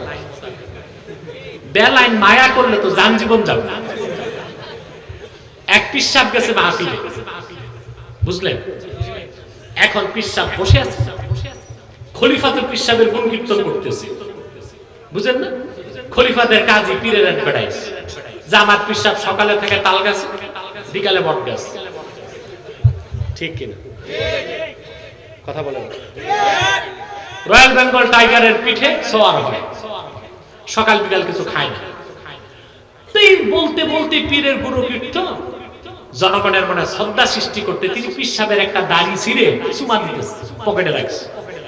বাকি জনগণ ভাবছে তুমি একা বরকত নিবা কেন? সব স্টেজে সেই দাড়ি ছিঁড়া শুরু করছে। 5 মিনিটের মাথায় পীরের দাড়ি শেষ, বরকতদের চুল টানা শুরু হয়েছে, চুল হয়ে গেছে, বেচারা পিসাব মরার অবস্থা হয়ে গেছে। এইরকম ভালোবেসে আস্তা রাইত আমারে রাখবা, তা আমার অবস্থা কি? প্রিয় ভাই বন্ধুগণ, ইবাদত কাকে বলে সংজ্ঞা দিচ্ছি। আমি বিশ্ববরেণ্য 3 জন মুফাসসিরের সংজ্ঞা দিচ্ছি। একজন হাফেজ জালালউদ্দিন সিউতি রাহমাতুল্লাহ, নাম শুনেছেন? সুবহানাল্লাহ, 2 লক্ষ হাদিসের হাফেজ ছিলেন। বিশ্ববরেণ্য মুহাদ্দিস মুফাসসির হাফেজ জালালউদ্দিন সিউতি রাহমাতুল্লাহ ইবাদতের ব্যাখ্যায় লিখেন, ইবাদত হলো আল ইবাদা আম্মাল ইবাদা ওয়া হিয়া ইমতিসালুল আওয়ামির ওয়া ইজতিনাবুন নাওয়াহি। ইবাদতের অর্থ হলো ঈমান আনার পরে আল্লাহ তার রাসূলের হুকুমকে মানা, নিষেধকে ছেড়ে দেওয়া। সুবহানাল্লাহ বলুন। হুকুম মানা, জোরে বলতে হবে, হুকুম মানা, নিষেধ ছাড়া। ঈমান এনে না ঈমান না এনে? ঈমান আনার পর কোরআন হাদিসের সব হুকুম মানা, সব নিষেধ ছাড়া। এর নাম কি? ইবাদত। এর নাম কি? তার মানে আপনি হুকুম মানবেন, নিষেধ ছাড়বেন না, আপনি খাঁটি ইবাদতকারী হবেন না। নামাজও পড়বেন, সুদও খাবেন, নামাজও পড়বেন, বিচার আচারে 2 দিক থেকে 2 পাইস খাবেন। এগুলো আছে আপনাদের দেশে? এগুলো গ্রাম দেশের মোড়ল মাতবররা বেশি করে, 2 দিক থেকে খায়। খাইতে যে কম খায় না, কিচ্ছু না পাইলে 1 প্যাকেট আকিস বিড়ি খায়। ঠিক কিনা? চাও খায়। নামাজও পড়বেন, সুদ খাবেন, নামাজ পড়বেন, ঘুষ খাবেন, নামাজ পড়বেন, পাল্লায় ওজন কম দিবেন। এটা ইবাদত নয়। ইবাদত হলো হুকুমগুলো মানা, নিষেধগুলো ছাড়া। মনে থাকবে, সব হুকুম মানতে হবে, সব নিষেধ ছাড়তে হবে। আল্লামা ইমাম বাগাভী রাহমাতুল্লাহি আলাইহি ইবাদতের ব্যাখ্যায় লেখেন, ইবাদত হলো আল ইতাআতু মা'আদ দিল্লাতি ওয়াল খুদু, একনিষ্ঠ চিত্তে নিজকে তুচ্ছ মনে করার দ্বারা আল্লাহ তার রাসূলের আনুগত্যকে বিনা প্রশ্নে মাথা পেতে নেবার নাম হলো ইবাদত। বলেন সুবহানাল্লাহ। 3 নাম্বার ব্যাখ্যা করেছেন ইমাম বাইজাবি তিনি বলেন ইবাদত শব্দটার উৎপত্তি তরিকুল মা'বাদ থেকে। তরিকুল মা'বাদ বলা হয় গ্রাম দেশে খেত খামারে মানুষ যখন হাঁটে পায়ের আঘাতে কিছু সরু পথ তৈরি হয়। তোমরা তো ডিস্টার্ব করছো বাবা, আমাকে একটু বসে যাও না। খেয়াল করছেন কথা? আপনারা হাঁটলে পথ তৈরি হয় না? পথ হয়। এটা কি সরকার বানায়? বুলডোজার দিয়ে, রোলার লাগে, শ্রমিক লাগে, পায়ের আঘাতে সড়ক হয়। এটাকে বলে তরিকুল মা'বাদ। এটা থেকে ইবাদত, অর্থাৎ বান্দা আল্লাহর হুকুমের সামনে সে ওই রকম নিজকে তুচ্ছ বানায় দিবে, এর নাম ইবাদত। বলুন সুবহানাল্লাহ। করবেন ইবাদত, এই ইবাদতে আল্লাহর সঙ্গে কাউকে শরীক করবেন না। রাজি আছেন? এই ইবাদত শুধু নামাজ, রোজা, হজ, যাকাত নয়। আপনার নামাজ, রোজা, হজ, যাকাত সংসার জীবন, ব্যক্তি জীবন, রাষ্ট্র জীবন, জীবনের সব ক্ষেত্রে পরকালীন মুক্তির জন্য, ইহকালীন কল্যাণের জন্য কোরআন সুন্নাহ মোতাবেক যা করবেন তার নাম ইবাদত। সুবহানাল্লাহ বলেন। আমরা কি ওই রকম মুসলমান হতে পেরেছি? আমরা জীবনকে ভাগ করেছি। আমরা একটা জীবনের নাম দিয়েছি ধর্মীয় জীবন, আর একটা নাম দিয়েছি রাজনৈতিক জীবন, আর একটা নাম দিয়েছি সামাজিক জীবন। ঠিক কিনা বলেন? তাহলে আপনি রং কয়টা ধরলেন? তিনটা না, আমরা বহুরূপী, চাপরাশি, রঙের অভাব নাই। কবি গালেব তিরস্কার করে বলেছেন, দো রঙ্গি ছোড় দে এক রঙ হো যা, সরাপা মোম বন ইয়া সঙ্গ হো যা। দুই রং ছাড়ো, এক রং ধরো। হয় কোরআনের রঙে রঙিন হয়ে মোমের মতো করে খাঁটি মুসলমান হও, নতুবা কুফরি ধারণ করে পাথরের মতো শক্ত কাফের হয়ে যাও। কিছু ইসলাম, কিছু অন-ইসলাম, তা চলবে না। হয় পুরা মুমিন হও, নয় পুরাপুরি কাফের হও। মুনাফিকি জীবন সবচেয়ে নিকৃষ্ট জীবন। ঠিক কিনা? আমরা খাঁটি মুসলমান হইতে পারি নাই। পারছি? খাঁটি মুসলমান হইতে পারি নাই। খাঁটি মুসলমান যদি হতাম তো বিশ্বের নেতৃত্ব কর্তৃত্ব আল্লাহ তাআলা আমাদের হাতে দেবার ওয়াদা করেছেন, আর তিনি ওয়াদা ভঙ্গ করেন না। আমরা তো ক্যান্ডিডেট হইতে পারি নাই, আমরা তো খাঁটি মুসলমানই হইতে পারি নাই। কারণ রয়্যাল বেঙ্গল টাইগার ওইটাও টাইগার, আর পোস্টারে যে বাঘ মার্কা ওইটাও টাইগার। পার্থক্য আছে? নাই? পোস্টারের বাঘ আর জঙ্গলের বাঘ এক না। দেখেন না, নির্বাচনের সময় অনেকে দাঁড়ায়, ঠেলাগাড়ি মার্কা, চিংড়ি মাছ মার্কা, কুমড়া মার্কা, শুধু দেখছি কুত্তা মার্কায় দাঁড়ায় না।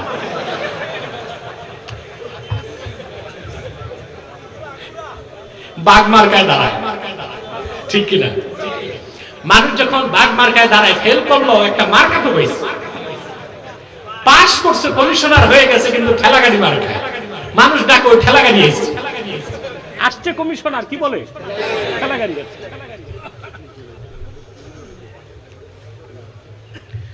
কথা খেয়াল করছেন? কথা বলে না, বুঝতেছেন? এখন আপনার এই জঙ্গলের একটা রয়্যাল বেঙ্গল টাইগার যদি এখানে আসে, কাপড় ঠিক থাকবে আপনাদের? কথা বলে না। আর যদি একটা আওয়াজ করে, মুখটা বড় করে, বুড়া যা আছে সব সিআরবি অ্যাটাক, হার্ট অ্যাটাক, সব ডান্ডি করবে, আর আমাদের কারো কাপড় ঠিক থাকবে না। কিন্তু নির্বাচনের সময় দেখবেন বাঘ মার্কায় যারা দাঁড়ায়, ওদের পোস্টার 200 বগলে দাবা করে হাঁটে। বগলে কি? কাগজের বাঘ। আর ওইটা কি? আমরা সত্যিকার মুসলমান হতে পারি না, আমরা মুনাফিক। সেজন্য এত মার খাচ্ছি, নির্যাতন হচ্ছে, নিপীড়ন হচ্ছে আমাদের উপর। ঠিক কেন বলেন? এই যে এই ফুলগুলো দেখতেছেন, এগুলো কি আসল না কাগজের? জোরে বলেন। কাগজের। গ্রান আছে? গালেব কত সুন্দর করে বলেছেন, सदाकत छुप नहीं सकती है बनावट की उसूलों से कि खुशबू आ नहीं सकती है कागज की फूलों से। সুবহানাল্লাহ। সত্য কোনোদিন মিথ্যা দিয়ে ঢাকা যায় না, আর কাগজের ফুল থেকে ফুটন্ত গোলাপের সুবাস কোনোদিন বের হয় না। আজ যদি আমরা খালেদ সাইফুল্লাহর মতো মুসলমান হতে পারি, ওমর ইবনে আব্দুল আজিজের মতো মুসলমান হতে পারি, সালাউদ্দিন আইয়ুবীর মতো মুসলমান হতে পারি, নুরউদ্দিন জঙ্গির মতো মুসলমান হতে পারি, সৈয়দ আহমদ বেরেলির মতো মুসলমান হতে পারি, কারামত আলী জৌনপুরের মতো মুসলমান হতে পারি। সারা দুনিয়ার কাফের তাগুত শক্তি তুরুপের তাসের সাথে ভেসে যাবে আমাদের একটি নারায়ে তাকবীরের স্লোগানের মাধ্যমে।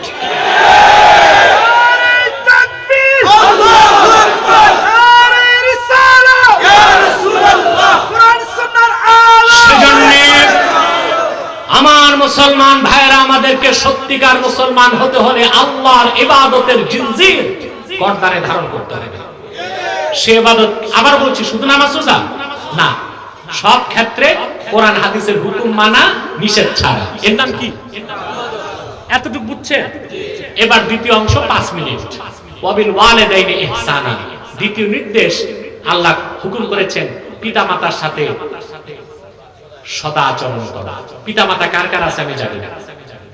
যুবকরা মনে রেখো একটি কথা, যার বাবা আছে মা আছে তার দুইটা চক্ষু আছে, যার বাবা নাই একটা চোখ নাই, যার মা নাই তার দুইটা চোখ নেই, ঠিক না? পিতামাতার অধিকার ইসলাম যা দিয়েছে আর কেউ দেয় না। আমার দেশে মুসলমান পিতামাতাকে সম্মান করে কেন? কোরআন সুন্নাহর নীতি বিশ্বাস আমাদেরকে এমন একটা সাংস্কৃতিক জীবন উপহার দিয়েছে, ঘরে বাবা মা যত বৃদ্ধ হয় তাদের দাম বাড়তে থাকে। কারণ কথা আছে, ওল্ড ইজ গোল্ড, ঠিক কিনা বলেন? মুসলমানের ঘরে বাবা মা যত বৃদ্ধ হয় কোরআন সুন্নাহর হুকুমে তার দাম বাড়তে থাকে। আর পশ্চিমা বিশ্বে কোরআন সুন্নাহর জীবনকে যারা গ্রহণ করে নাই, ওদের এখানে দেখা যায় পশ্চিমা বিশ্বে বিশেষ করে বাবা মার বয়স যত বেশি হয় ওটা পশুর মতো পরিত্যাজ্য হতে থাকে। ইউরোপে তো থাকেন আপনারা, দেখেন ঠিক কি না? ইউরোপ আমেরিকায় বাপ মা যখন বুড়া হয় বাড়িতে আর জায়গা নেই, এটা জায়গা হয় বৃদ্ধাশ্রমে। কোথায় হয়? বাবা রিটায়ার করছে, মা রিটায়ার করছে, ছেলে মেয়ে আর তাকে রাখবে না, এটা সরকারের তত্ত্বাবধানে চলে যাবে বৃদ্ধাশ্রমে। ওইটা হলো বাংলাদেশের চিড়িয়াখানায় পশু যেমন থাকে ওই রকম একটা জায়গা, শুধু টাইমে টাইমে খানা পায়, চিকিৎসা পায়, ঔষধ পায়, ঠিক কিনা বলেন? আধুনিকতার নামে পশ্চিমা বিশ্ব মানবতাকে গুলণ্ঠিত করেছে, মানবতাকে অক্ষুণ্ণ রেখেছে কোরআন সুন্নাহ, ঠিক কিনা বলেন? যারা কোরআন হাদিস মানে বিশ্বাসী মুমিন মুসলমান, বাপ মা যত বয়স বাড়ে তাদের কাছে বাপ মার সম্মান বাড়তে থাকে, ঠিক কিনা বলেন না? কথা বলেন না? সম্মান বাড়তে থাকে, মর্যাদা বাড়তে থাকে। কিন্তু পশ্চিমা বিশ্বে ওরা আধুনিকতার নামে, সভ্যতার নামে বাপ মাকে পশুর কাতারে নিয়ে যায়, বলে নওয়াজবিল্লাহ। মর্যাদা দেয় না, সম্মান দেয় না। বাবা মরে গেছে দেখতেও যায় না। বৃদ্ধাশ্রমে ডোম থাকে, ডোম, ডোম বুঝেন? মেথর ডোম। তারা সংবাদ পাঠায় বাড়িতে, তোমার বাবা তো মরে গেছে, আমরাই সৎকার করবো না, তুমি আসবা। ফোন করে ছেলে জানায় না আমার আসার দরকার নেই, যা করার পর আমি ফিস পাঠাই দিব। মৃত পশুর মতো কাঠের কফিনে ভরে এই জানি নিয়ে গোরস্থানে দাফন করে দেয়, শেষ। কোরআন সুন্নাহর নীতি রীতি মানার কারণে আমরা কেমন একটা সমাজ পেয়েছি মুসলমান, বাবা যত অশিক্ষিত হোক, মূর্খ হোক, মারা গেলে সন্তান গোসল দিয়ে, কাফন দিয়ে, আতর সুরমা দিয়া কাঁধের মধ্যে বহন করে মিছিল করে জানাজা দিয়ে কবরস্থানে দাফন করে কত সম্মান দেয়। সুবহানাল্লাহ বলে। সম্মান কি ইসলামী জিন্দেগি না পশ্চিমা জিন্দেগি? জোরে বলতে হবে, ঠিক কি না? তবে আমার বাংলাদেশে এখন যুবকদের মধ্যে একটু অনীহা আসতেছে, শুধু কোরআন সুন্নাহ শিক্ষা থেকে দূরে সরে যাবার কারণে বাবা মাকে মর্যাদা দেয় না। সেজন্য বাংলাদেশে এখন একটা হইছে বৃদ্ধাশ্রম গাজীপুরে। আমি বলবো বাংলাদেশে কোনো বৃদ্ধাশ্রম চলবে না। আমি সুপারিশ করব একটা জিনিস বাংলাদেশে দরকার, ওটা হচ্ছে বউ আশ্রম। ওটা কি? বউ আশ্রম। কেন হাসতেছে মুরব্বী? তার কারণ আমার দেশে যখন বৃদ্ধ মানুষ বউ মরে যায়, ছেলেরা বিয়ে করতে দেয় না। বুড়া যে সারা রাত রুমাল দিয়া মুখ ঢেকে কান্না করে, ছেলেরা বুঝে না। ও ভাবতেছে ওর বাপ বুড়া হয়ে গেছে, কিন্তু বুড়ার তো বউ দরকার। মানুষের স্ত্রী লাগে দুই সময়, যৌবনকালে, বৃদ্ধকালে, ঠিক কিনা বলে? কিন্তু ছেলেরা বিয়ে করতে দেয় না। বিয়ে যে কত বড় নেয়ামত এটা আপনি কি বুঝবেন? বিয়ে তো করেন নাই অনেকে, বিয়ে কেমন নেমন বুঝেন না, 80 বছরের বুড়া প্যারালাইজ, বিয়ের কথা শুনলে একটা মুস্কি হাসে দেয়। ঠিক ঠিক, সব খুশি হয়ে গেছে।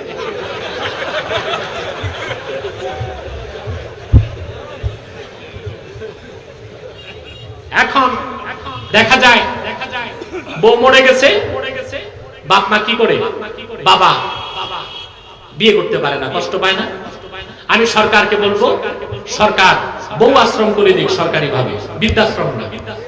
যেসব বৃদ্ধর বউ দরকার, জনস্বাস্থ্য মন্ত্রণালয়ে অ্যাপ্লিকেশন করবে, মাননীয় মন্ত্রী আমার স্ত্রী প্রয়োজন, সরকারি ভাবে ব্যবস্থা করা হবে। সরকার বিধবা একটা ধৈরা কিংবা কোনো মহিলা ধরে রাষ্ট্রীয়ভাবে বিয়ে দিয়ে তাকে একটা ফ্ল্যাট দিয়ে দিবে, সরকারি রেশন থেকে খানা দিবে, আরামে স্বাচ্ছন্দ্যে বউরিয়াতে সে থাকবে। বৃদ্ধাশ্রম দরকার নাই। যদি কোনো যুবক তার বাপ মাকে খোরপোশ না দেয়, আল্লাহর কোরআনের নির্দেশ, কোরআনের বিধান হলো যুবককে অ্যারেস্ট করে ভালো মতো পিটাইয়া তার বেতন থেকে ভাতা নিয়ে বাপ মার হাতে তুলে দিতে হবে। তাহলে আমরা বৃদ্ধাশ্রম চাই না, কি চাই? বউ আশ্রম চাই। বুড়াদের পক্ষে একটা দাবি আমি তুললাম, যদি আল্লাহ তাআলা সফল করে। প্রিয় ভাই বন্ধুগণ, কথা খেয়াল করতেছেন? যুবকরা বাপ মাকে শ্রদ্ধা করবা, সম্মান করবা। বাপ মা যে কত বড় দৌলত তুমি চিন্তা করতে পারবে না। আল্লাহর হাবিব ইরশাদ করেছেন, রিদার রাব্বি ফি রিদাল ওয়ালিদ, পিতা যদি রাজি হয় আল্লাহ রাজি হয়ে যাবেন, পিতা যদি নারাজ হয় আল্লাহ তাআলা নারাজ হয়ে যাবেন। যুবক তুমি যত নামাজ পড়ো, রোজা রাখো, হজ করো, তাসবিহ পড়ো, তাহলিল করো, কিন্তু বাবা মার মনে যদি এক বিন্দু ব্যথা তুমি দিয়ে যাও, আল্লাহর পবিত্র সত্তার কসম তোমার নাজাতের কোনো ব্যবস্থা হবে না। পিতামাতার মর্যাদা ইসলাম অনেক বেশি দিয়েছে, সুবহানাল্লাহ। বাবা যদি কাফের হয়, মা যদি মুশরিক হয়, আপনি মুসলমান, আল্লাহর হুকুম, আপনি তাদের সাথে দুর্ব্যবহার করতে পারবেন না। আল্লাহ বলে দিয়েছেন, ও সাহিবহুমা ফিদ দুনিয়া মারুফা। বাবা মা যদি কাফেরও হয়, দুনিয়াতে তাদের সাথে উত্তম আচরণ করতে হবে, ভালো ব্যবহার করতে হবে, ঠিক কিনা বলে? আর যেখানে তোমাদের বাপ মা মুসলমান নেককার, তাদেরকে তোমরা যদি কষ্ট দাও, নাজাত হবে? জোরে বলতে হবে যুবকরা, নাজাত হবে? মনে রেখো যুবক বন্ধুরা, কোন পিতা চায় না প্রতিদিন তার সন্তান সোনার বাটিতে রূপার চামচে দুধ ভাত খাওয়া, এটা কোনো বাপ মা চায় না। বাপ মা চায় বাবা বলে ডাকবে, মা বলে ডাকবে, সম্মান চায়, হাসি চায়, মর্যাদা চায়, আর ভালো একটা ব্যবহার চায়, ঠিক কিনা বলেন? তুমি টাকা দাও, পয়সা দাও, বাবাকে ধমক দাও, তোমার ওই টাকা পয়সা জাহান্নামে যাবে। যুবকরা বেশি নষ্ট হয়ে যায় বিয়ের পর, ঠিক কিনা? শ্বশুর বাড়ি খাইয়া রসের হাড়ি, বাপ মা ভুলে যায়। শ্বশুরকে ডাকে বাবা, শাশুড়িকে মা। টাঙ্গাইলের চঞ্চল, মুক্তাগাছার মন্ডা, কুমিল্লার গরম গরম রসমালাই শ্বশুর শাশুড়িরে খাওয়ায়, চামচ দিয়ে হাতে তুলে। বছর চলে যায়, বাপকে রসমালাই খাওয়ার ভাগ্য জুটে না, ঠিক কিনা বলেন? বলেন, আপনি প্রাধান্য দিবেন আপনার বাবাকে, প্রাধান্য দিবেন আপনার মাকে। পারবেন তো ইনশাআল্লাহ? কথা বলেন না, পারবেন তো ইনশাআল্লাহ? দেখুন, যদি আপনি বাপ মাকে প্রাধান্য না দেন, তাহলে স্ত্রীকে প্রাধান্য দেন, শ্বশুর শাশুড়িকে প্রাধান্য দেন, তাহলে আপনার দুনিয়াও শেষ, আখিরাতও শেষ। আমার কাছে প্রতি মাসে আব্বাসী মঞ্জুর দরবার শরীফে ফতোয়া যায়। কি যায়? ফতোয়া যায়। মানুষ ফাতাওয়ার জন্য আমার কাছে যায়। আমি, আমার ডিপার্টমেন্ট ফতোয়া দেয় আমার তত্ত্বাবধানে, আলহামদুলিল্লাহ। এবং আমি দেখেছি সারা বাংলাদেশ থেকে ফতোয়া ঘুরে ফিরে যখন আমার কাছে যায়, আমি অদম ফতোয়া লিখে দিলে মানুষ শান্তি পায় এবং মনে করে সঠিক একটি ফতোয়া তারা পেয়েছে, আলহামদুলিল্লাহ। আমি দেখেছি সবচেয়ে বেশি আমার কাছে যায় তালাকের ফতোয়া। কি যায়? আফসোস, এদেশের মানুষ অনেক বেশি স্ত্রীকে তালাক দেয়। তালাকেরও কোনো ক্লাস নাই, ধরন নাই। এক নাদান এসে তালাক দিছে, বলতেছে হুজুর আমি রাগের মাথায় বউ তালাক দিছি। আমি বলছি কি বলছো? বলে রাগের মাথায় বলছি তুই তালাক, তোর মায়ের তালাক, তোর নানিও তালাক। চিন্তা করছেন? বউকে তালাক দেয়, তার মাকেও দিছে, তার নানিকেও দিছে। তোমাকে অধিকার কে দিয়েছে তার মাকে আর তার নানিকে তালাক দেওয়া? আমি দেখেছি অ্যানালাইসিস করে বেশি বউ তালাক হয় প্রবাসীদের। কাদের? কেন? তার কারণ খুঁজে পাইছে। বিদেশ যায়, 10 বছরে নাদানটা আসে না। তো তুমি যে বিয়ে করছে দেখে প্লাস্টিক বডি নাই, এ তো রক্ত মাংসের মানুষ, তারও তো জৈবিক চাহিদা আছে। 10 বছর বিদেশ থাকবা, আসার পরই বিয়ে করতে পারতা। বউ রেখে 10 বছর বিদেশ, এটা আস্ত নাদানের কাজ। এই জন্য একা স্ত্রী দায়ী না, পুরুষটাও। 2 বিদেশ যে বউকে পাঠায় আইফোন, 1.5 লক্ষ টাকার ফোন, একটা স্ত্রীকে অ্যান্ড্রয়েড আইফোন দেওয়া আর 10টা শয়তান তার ঠ্যাঙ্গে বেঁধে দেওয়া। সারা রাত কাজ নাই তো কি করে? শয়তানি বদমাশি, ঠিক কিনা? ফেসবুক চ্যাটিং করে বন্ধু হয়ে যায়। আর ওদিক দিয়ে নাদান যুবক ব্যাংকের অ্যাকাউন্ট তার মায়ের নামে করে না, করছে শাশুড়ির নামে। কার নামে? বউকে দিচ্ছে অ্যান্ড্রয়েড মোবাইল আর টাকার চাবি শাশুড়ির কাছে।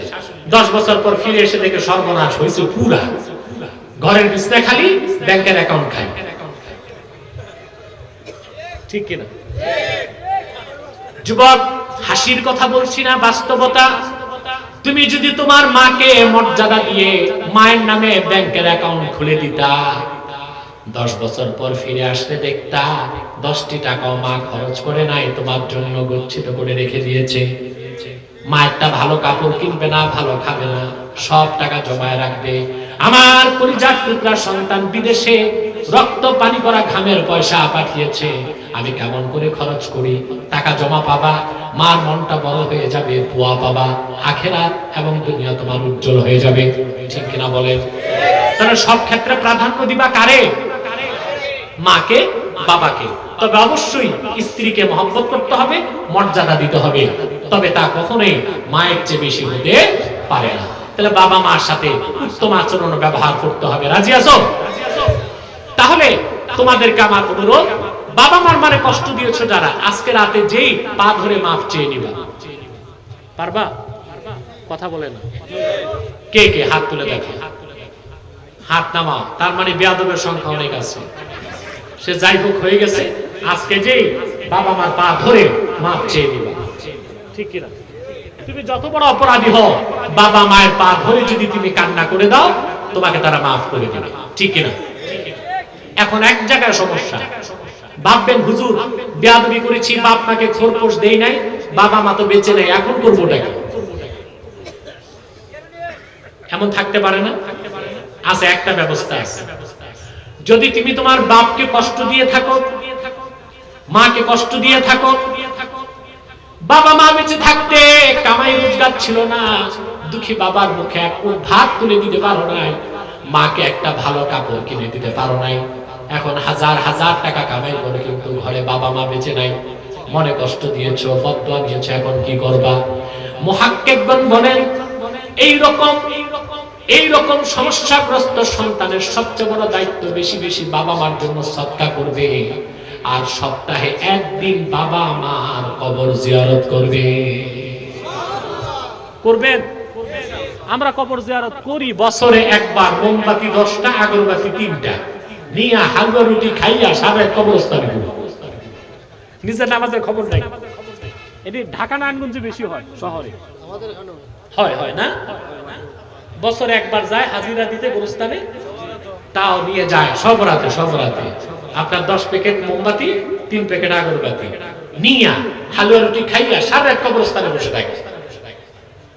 আর এদিক দিয়ে কবরস্থানের খাদেম যারা, তাদের হয় ব্যবসা। কি হয়? বাংলাদেশে তো এই চলতেছে। মাজার জিয়ারত তো ভালো কাজ, কিন্তু ওখানে যে বেদাত করবেন না। কোন মাজারে যদি মাজারে যান, আল্লাহর ওলিদের সম্মানে আতর ছিটাবেন, আগরবাতি মোমবাতি নেবেন না। কারণ মাজারগুলোতে আগরবাতি মোমবাতি যায়, মাজারে যারা ভণ্ড তাদের ব্যবসা হয়। দেখবেন মোমবাতি যেটা ঢুকতেছে ইনপুট দেন আউটপুট, ওটা আবার বাইরে টেবিলে বসতেছে, আবার কিনতেছে, আবার ঢুকতেছে, আবার বের হচ্ছে, উইদাউট ইনভেস্টমেন্ট। এমন ব্যবসা দুনিয়ায় আছে নাকি? মোমবাতি একটাই ঘুরতেছে, কেন? আপনি মোমবাতি আগরবাতি নিবেন কেন? যদি নেককার আল্লাহওয়ালা ব্যক্তি কবরে থাকে, তার কবরে তো বেহেশতের নূর জ্বলতেছে। তুমি 10 লক্ষ আগরবাতি আর মোমবাতি জ্বালাও তো তার কবরে বেহেশতের 1 ফোঁটা নূর আনতে পারবা না।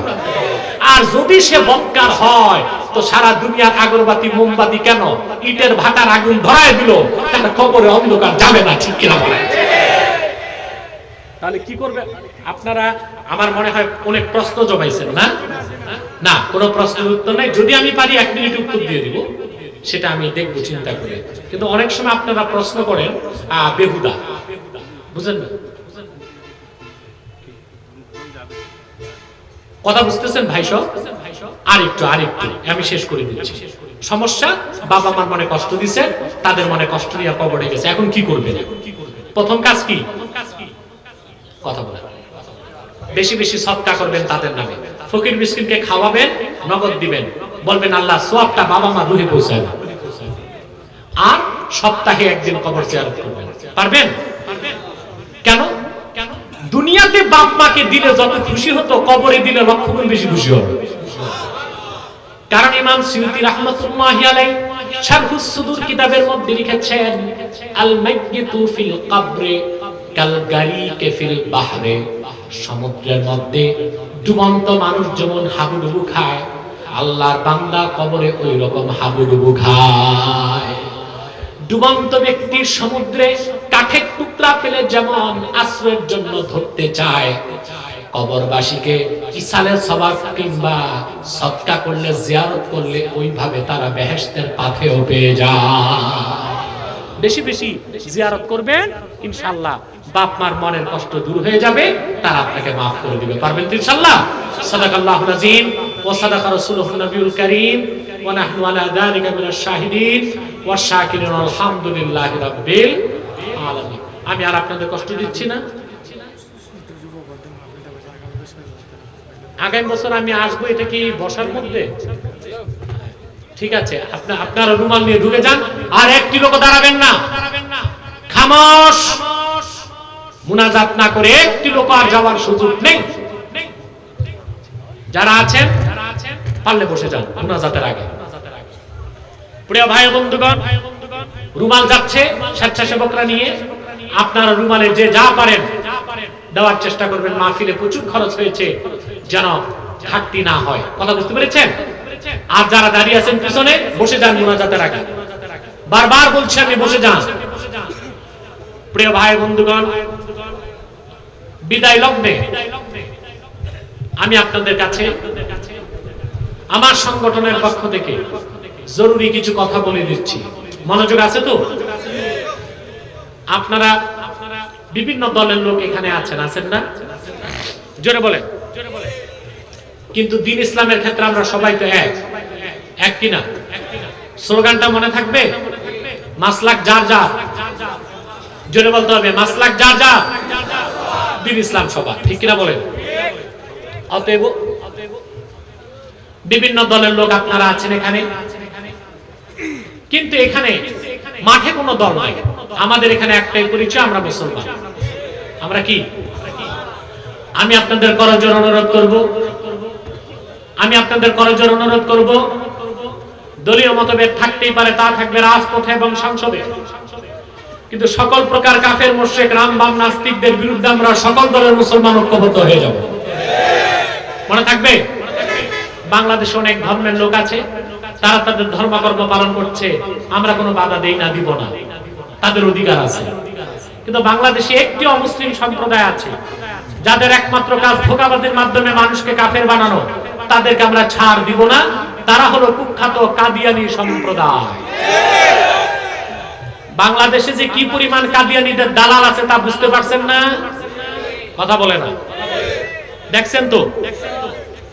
আমি আপনাদেরকে সতর্ক করে দিচ্ছি, আমাদের একটাই দাবি, বাংলাদেশে কাদিয়ানীদেরকে রাষ্ট্রীয়ভাবে অমুসলিম ঘোষণা করতেই হবে। এই দাবি আদায়ে সকল দলের মুসলমানকে ঐক্যবদ্ধ হতে হবে, সকল দলের মুসলমানকে ঐক্যবদ্ধ হতে হবে। মনে থাকবে? কাদিয়ানীরা নিঃসন্দেহে কাফের এবং অমুসলিম, কারণ তারা আল্লাহর আখিরি নবী মুহাম্মদ সাল্লাল্লাহু আলাইহি সাল্লামকে আল্লাহর শেষ নবী হিসেবে বিশ্বাস করে না। চিল্লায় বলেন নাউজুবিল্লাহ। আমি আবারও বলছি, যারা দাঁড়াচ্ছেন বদকিসমত নিয়ে যাবেন না, মুনাজাত করে কিসমতটা ঠিক করে যাবেন। তারপর যদি যেতে হয় চলে যান, আমি বাধা দেব না আপনাকে। সম্মানিত সুধী, কাদিয়ানীরা অমুসলিম, কিন্তু মানুষকে ধোঁকা দিয়ে কাফের বানাতে চায়, ঠিক কিনা? মুসলমানদের মতো দাড়ি রাখে, টুপি লাগায়, নাম রাখে, তাই বলে কি তারা মুসলমান হতে পারবে? দাড়ি রাখলে কেউ যদি মুসলমান হতে পারতো, তো রবীন্দ্রনাথ ঠাকুরের চেয়ে বড় মুসলমান কেউ হইত? সে কি মুসলিম ছিল না মুসলিম? দাড়ি রাখলে মুসলমান হওয়া যায়? কথা বলে না। নাম রাখলে মুসলমান হওয়া যায়? এক শয়তান বোতল ভর্তি পেশাব, উপরে লেবেল দিছে শরবত। শরবত হবে, ভিতরে কি? তদ্রুপ কাদিয়ানীরা অমুসলিম, কাফের। আব্দুল আউয়াল আব্দুস সামাদ আর মুবাশশির আলী কবির চৌধুরী নাম রাখার দ্বারা তারা মুসলমান হতে পারে? ভাইরা আমার, বন্ধুরা আমার, আমার আল্লাহ নূর নবী আমার হযরত মুহাম্মদ সাল্লাল্লাহু আলাইহি ওয়াসাল্লামের ইসলাম ও কোরআনের হাজার হাজার হাজার বছর পরে বর্তমান ভারতের কুখ্যাত পাঞ্জাবের কুখ্যাত গুরুদাসপুরের কুখ্যাত কাদিয়ানে ইংরেজ আমলে এক শয়তান নবী দাবি করছে। চিল্লায় বলেন নাউজুবিল্লাহ। কুখ্যাত ইংরেজ সম্প্রদায় তাকে কুফরি বিস্তারে ব্যবহার করত। সেই কুখ্যাত কাজ্জাব ইংরেজদের দালাল মির্জা গোলাম শয়তান কাদিয়ানী, তার কাজই ছিল দুইটা জিনিসের বিরুদ্ধে অপপ্রচার করা: জিহাদের বিরোধিতা, খেলাফতের বিরোধিতা। কথা বুঝতে পারছেন? আজও কাদিয়ানী যারা, তারা জিহাদের বিরোধিতা করে, খেলাফতের বিরোধিতা করে, কেউ কর্মকর্তার নামে, কেউ বুদ্ধিজীবীর নামে, ঠিক কিনা বলে? শয়তানটার নাম রেখেছিল তার বাপ মির্জা গোলাম আহমদ কাদিয়ানী। সাবধান, সে কুখ্যাত কাজ্জাব মির্জা গোলাম শয়তান কাদিয়ানীকে গোলাম আহমদ বলা যাবে না, কারণ গোলাম আহমদ অর্থ আহমদ এর গোলাম। কোন কাফের কোনদিনও গোলাম আহমদ এর গোলাম হতে পারে না। আর কাদিয়ানের কাজ্জাব মিথ্যানবুতের দাবিদার মির্জা গোলাম শয়তান কাদিয়ানী ছিল শেষ দরজার কুখ্যাত কাফের।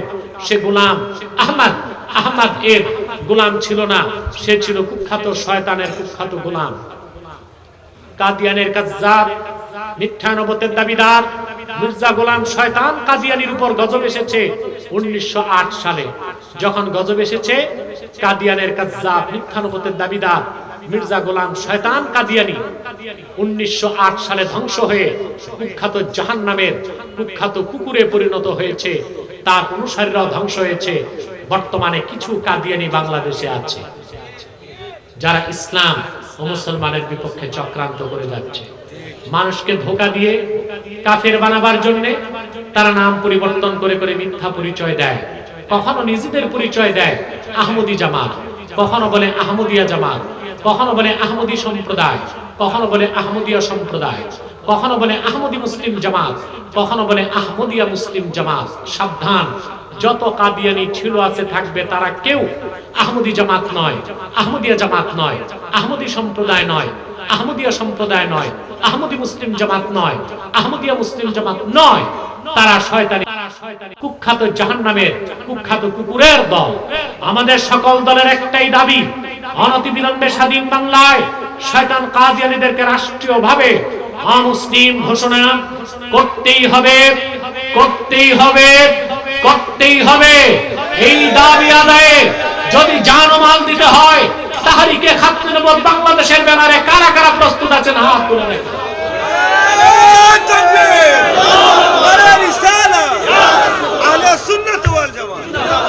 প্রিয় ভাই বন্ধুগণ, কাদিয়ানীদেরকে অর্থনৈতিক সহযোগিতা করবেন না, করেন করেন করেন।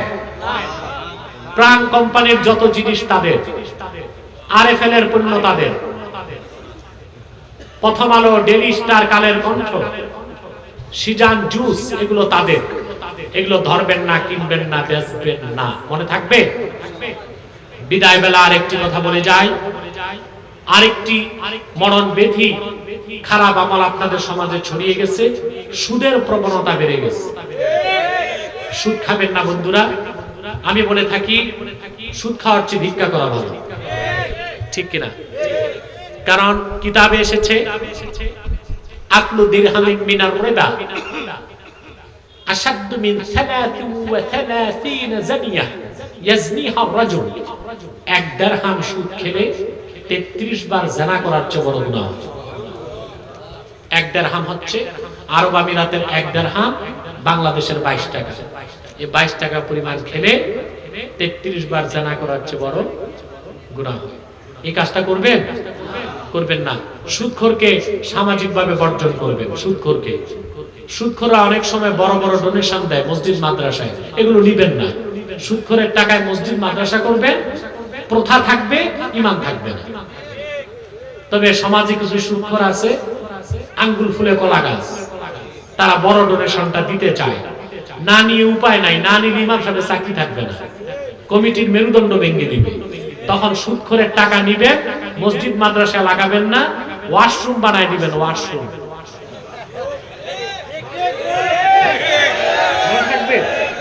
আর সুদখোরকে কখনো সামাজিকভাবে প্রতিষ্ঠিত করবেন না, নির্বাচিত করবেন না, নেতা বানাবেন না, মোড়ল বানাবেন না, মাতবরি দিবেন না। মনে থাকবে? তাহলে ধীরে ধীরে দেখবেন সমাজ ব্যবস্থা পরিবর্তন আসবে ইনশাআল্লাহ। ঠিক আছে? আমি বিদায় বেলা আপনাদের অনুরোধ করব যে আমাদের প্রিয় সংগঠন আপনারা সকল প্রকার শিরক কুফর বর্জন করবেন। রাজি আছেন? ভাই ভাই মিলেমিশে থাকবেন। বাংলাদেশে ইহুদি খ্রিস্টান বিদেশি বিজাতি চক্র দৃষ্টি দিয়েছে বাংলাদেশটাকে তছনছ করে দিতে, বাংলাদেশের স্বাধীনতার সার্বভৌমত্বকে বুলণ্ঠিত করতে। আমরা বাংলাদেশের স্বাধীনতার সার্বভৌমত্ব রক্ষায় মুসলমানরা ঐক্যবদ্ধ থাকব। রাজি আছেন? সকল শিরক কুফরের বিরুদ্ধে সকল দলের মুসলমান ঐক্যবদ্ধ হয়ে যাব।